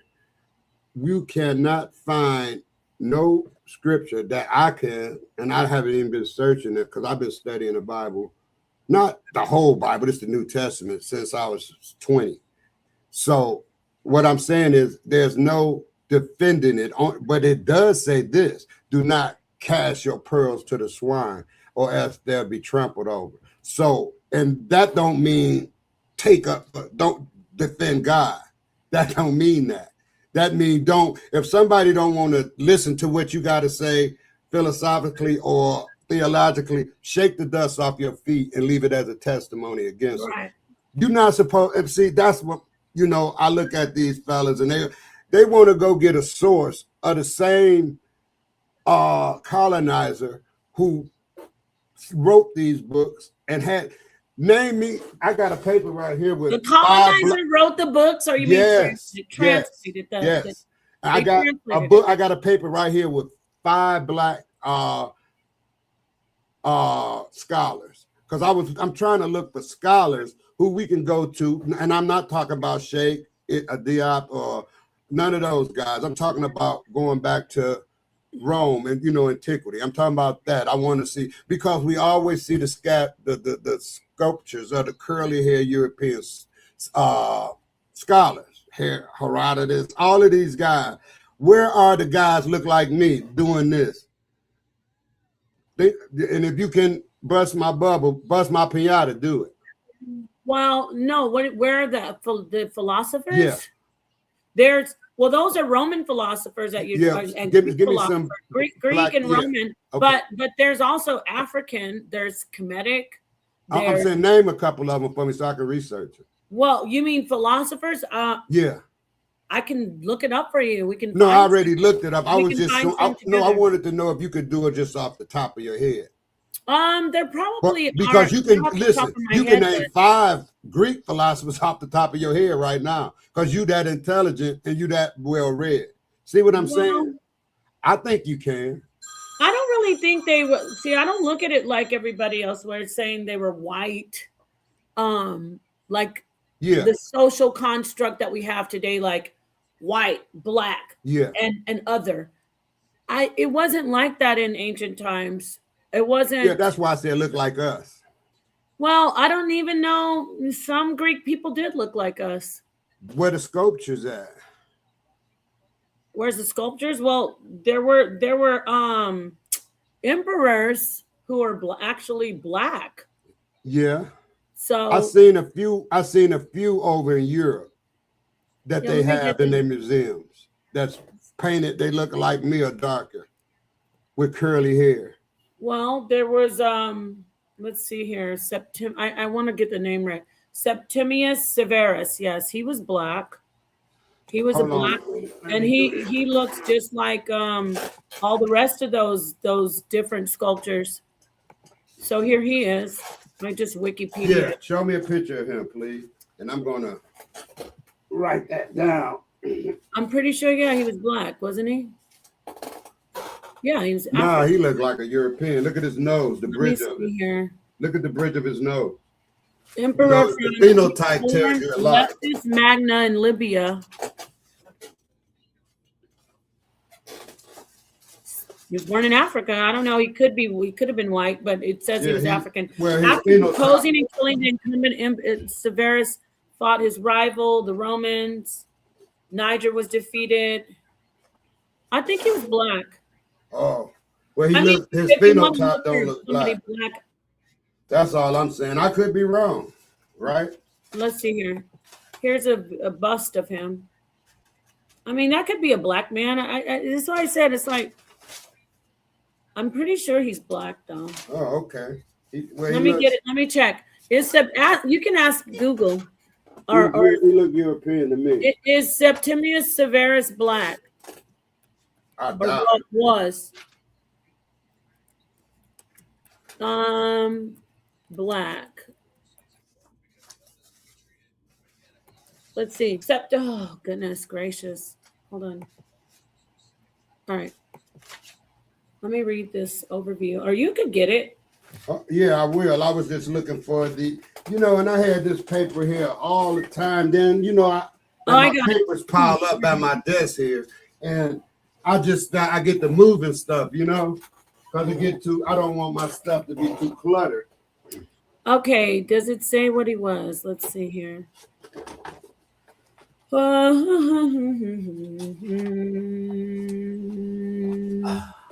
I think he was African. And then you got to keep in mind, though, all Africans didn't look like me. Yeah, well. Right? Yeah. We gotta make that distinction. We got to understand that or Unc gonna pop up.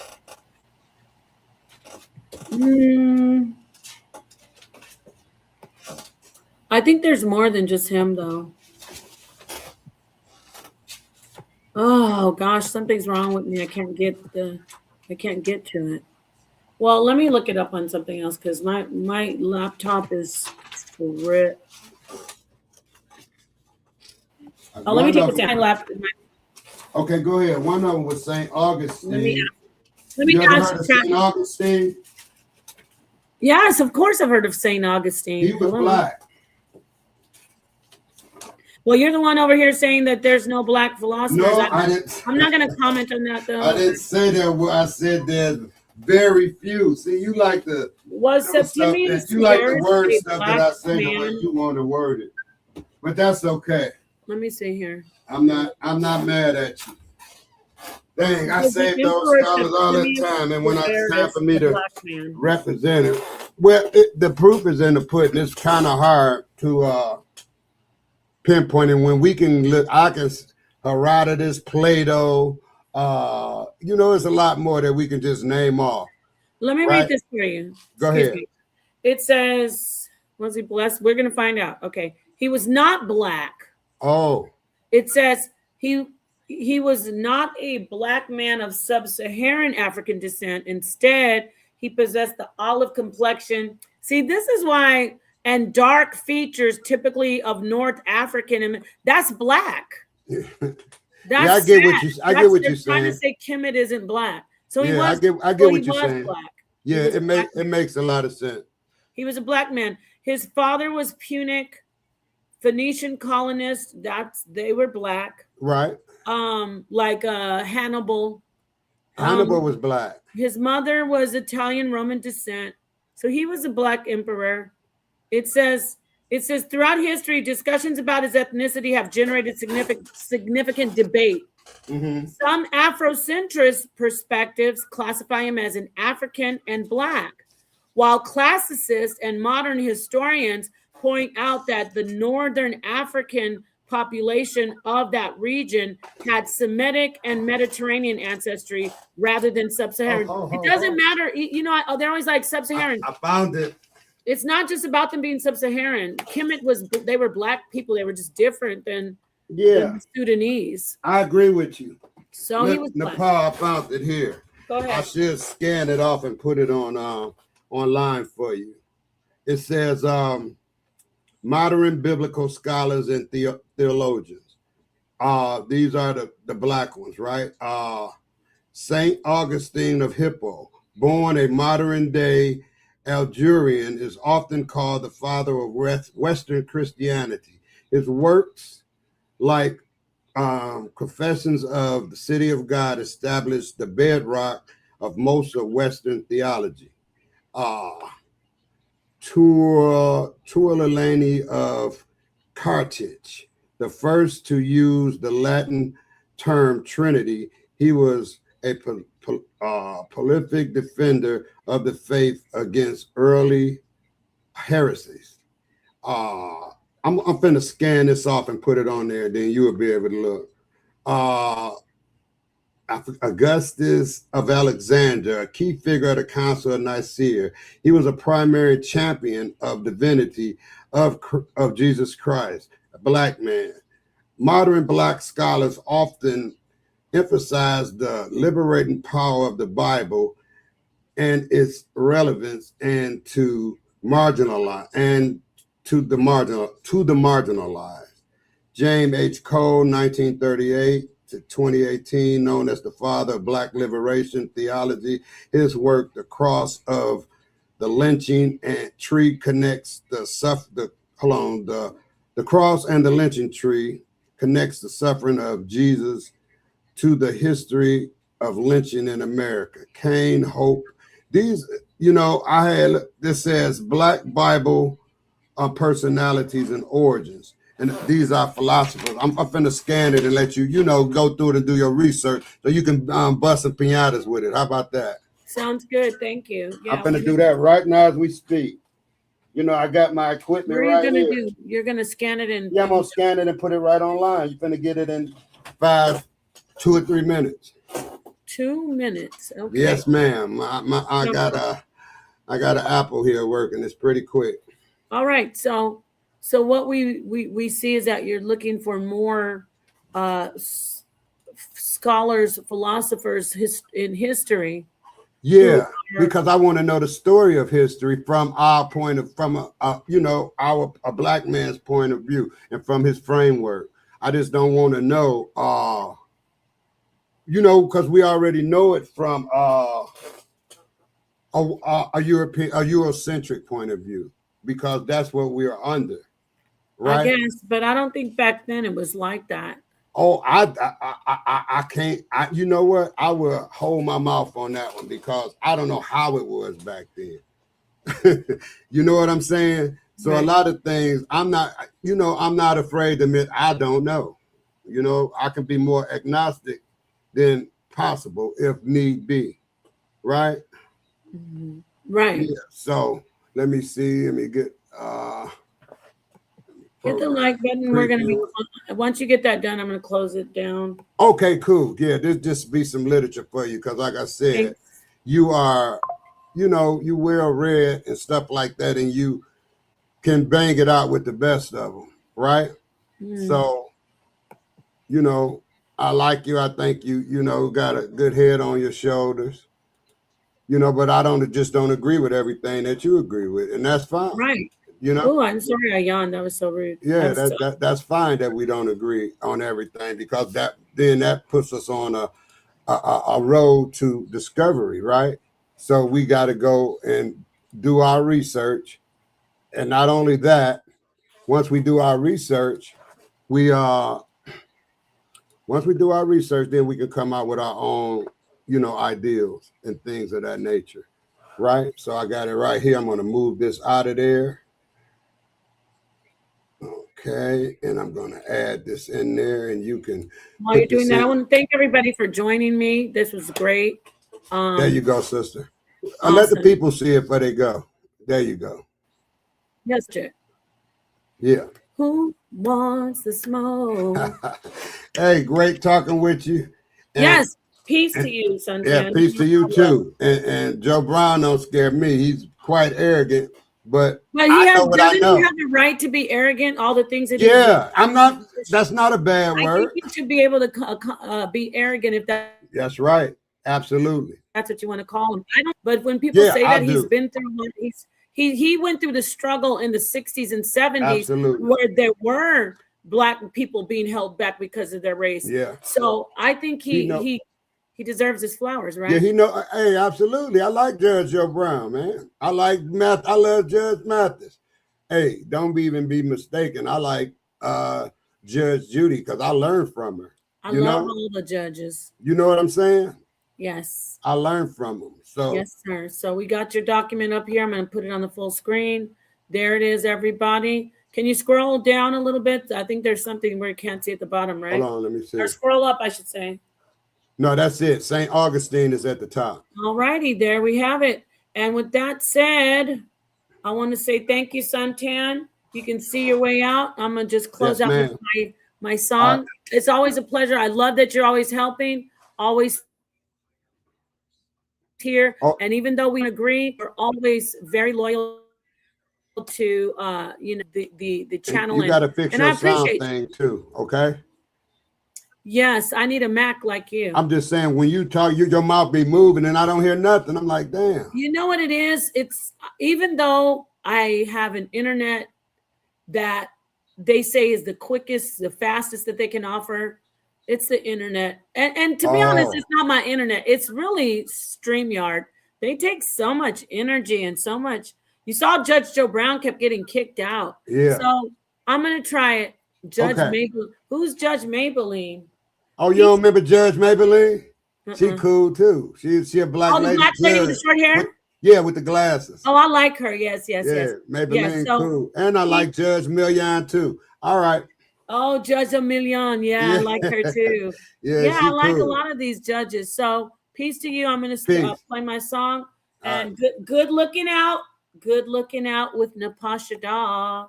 That's my show. I didn't do the intro song, but it was good. My final words are this.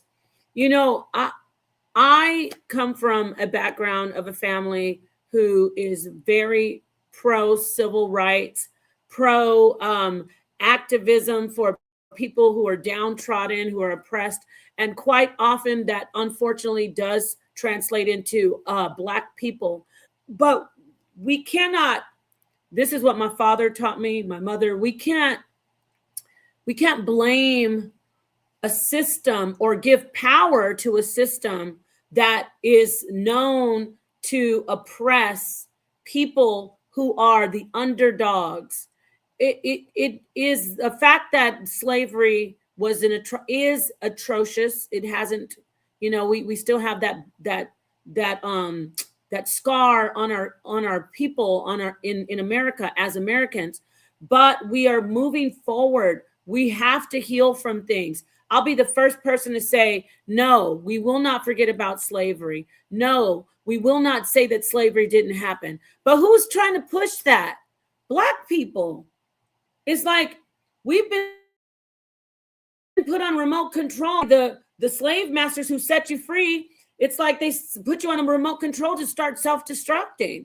The drugs in the neighborhoods, the sex trafficking, the lack of respect for life, the cowardice. We are a better people than that. Yes, there's a lot of post-traumatic slave syndrome going on, a lot of psychological stuff going on, but that will not hold us back. We will continue to tell each other, no, you're not going to make the excuse. Are you valid to say, yeah, that there was slavery? Yes, it's valid, but you're not going to make the excuse in 2026, in the 21st century. You're not going to say, I couldn't do it because I'm Black. Because even the people back then, they didn't say that. Black Wall Street, they didn't say, oh, we can't do it because we're Black. Martin Luther King's advocates, they didn't say, I can't do it because I'm Black. Everyone successful, there are people who are handicapped, physically handicapped. They say, I'm not going to focus on the things that are holding me back. I am going to look forward, and I'm going to know that I can do it because I want to do it. Does that mean that racism doesn't exist? No, I told you my story in the store, but you got to know how to move forward and keep pushing forward and say, you're not going to stop me. I'm not going to sit here and say, oh, the white supremacy, the white power. No, there isn't any power over you besides the almighty power if you believe in a God. And if you don't believe in a God, you have the power over yourself. Even if you believe in a God, you have power over yourself. You do. It's easier said than done. We're all struggling in life. Even the trillionaire Elon Musk is struggling. He's struggling a lot more than a lot of people who are flipping burgers. But that's a different conversation. I don't want to get too philosophical and go deep. But we cannot give anybody, especially someone that hates you. Why would you give someone that hates you power over your life? I refuse to do that. I refuse to. A lot of people hate me. They want to make fun of how I look, how I talk, what I do. I will not give them power over my life. I refuse to. Because once you start acknowledging them and saying, yeah, they're the reason, they're the reason I don't go online because they're trolling me. No, they've accomplished what they've wanted to accomplish. So with that said, peace and love to the darkest minds of the light. Peace to Barn Dog. I see you out there, Caleb, Tahuti, Indigenous Black Man, D Centavo, everything, everybody out there, whether you agree with us or not. This is about getting in here and talking about things. Okay. Well, you know what? I beg to differ. I disagree. I judge Joe Brown's rhetoric, and I'm going to bring him back more. Peace to you, Dios míos. I'm going to bring him back more. And I like how we had the voice of Suntan come in. So we had balance. So good looking out, GLO with Napah Shadah. Peace to the darkest minds of the light. Reality is simulated existence. I'm going to get back to talking about the real, the arcane. This isn't the type of stream for this, but I'm going to let you know I've been having a lot of downloads, a lot of visitations by, we've been taught in Enoch and the book, the watchers are bad. The watchers are not bad. That's why I don't talk about, there's a group of people over me that we have guardians, each one of us. We have guardians. We have spiritual beings that move forward for you. If you're an atheist and you don't want to say spiritual beings, you have energetic forces. Energy. You have energetic forces in a field of consciousness. You know, whatever language you want to use, but there's something that you have to tap into that's beyond what somebody can physically do to you. Somebody can grab you and put you in a cage and lock it up. Don't let them imprison your mind. The scripture says, fear not the one who can kill the body or imprison the body or physically stop you. Fear the one who can kill the body and the soul.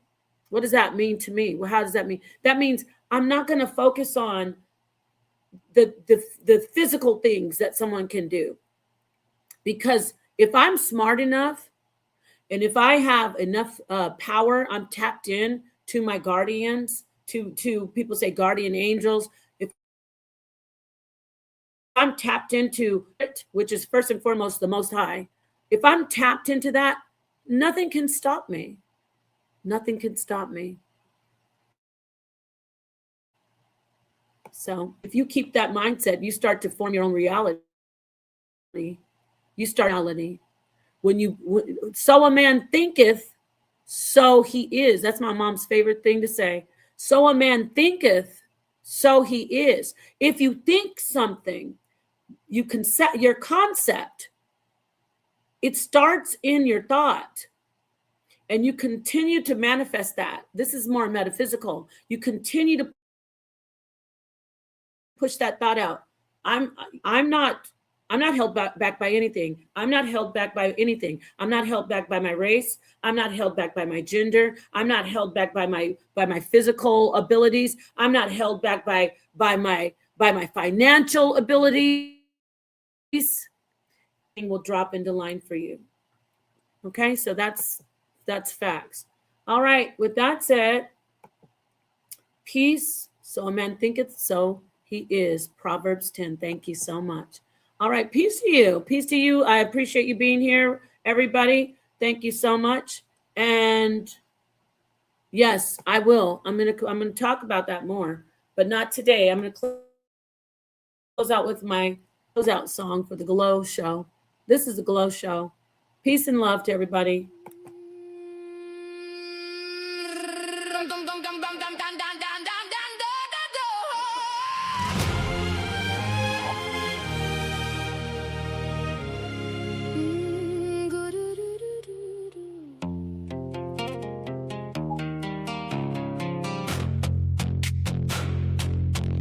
Good looking now, keep getting clout. This is what it's about. We love teaching. There is no time. They programmed your mind. Construction blind. We not sleeping. Come join the love, come join the fun, and call it education. Let's get profound. Let's uncover all of the deep arcane things. Good looking out. Good looking out. Good looking out. In Napah, Shadah. Come join the love, come join the fun, and call it education. Let's get profound. Let's uncover all of the deep arcane things. Good looking out. Good looking out. Good looking out. With Napah, Shadah. Good looking out. Good looking out. Good looking out. With Napah, Shadah. GLO, we gon' blow. GLO, we gon' blow. So let's go. We're going to glow. GLO, with Napah.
looking out, keep getting clout.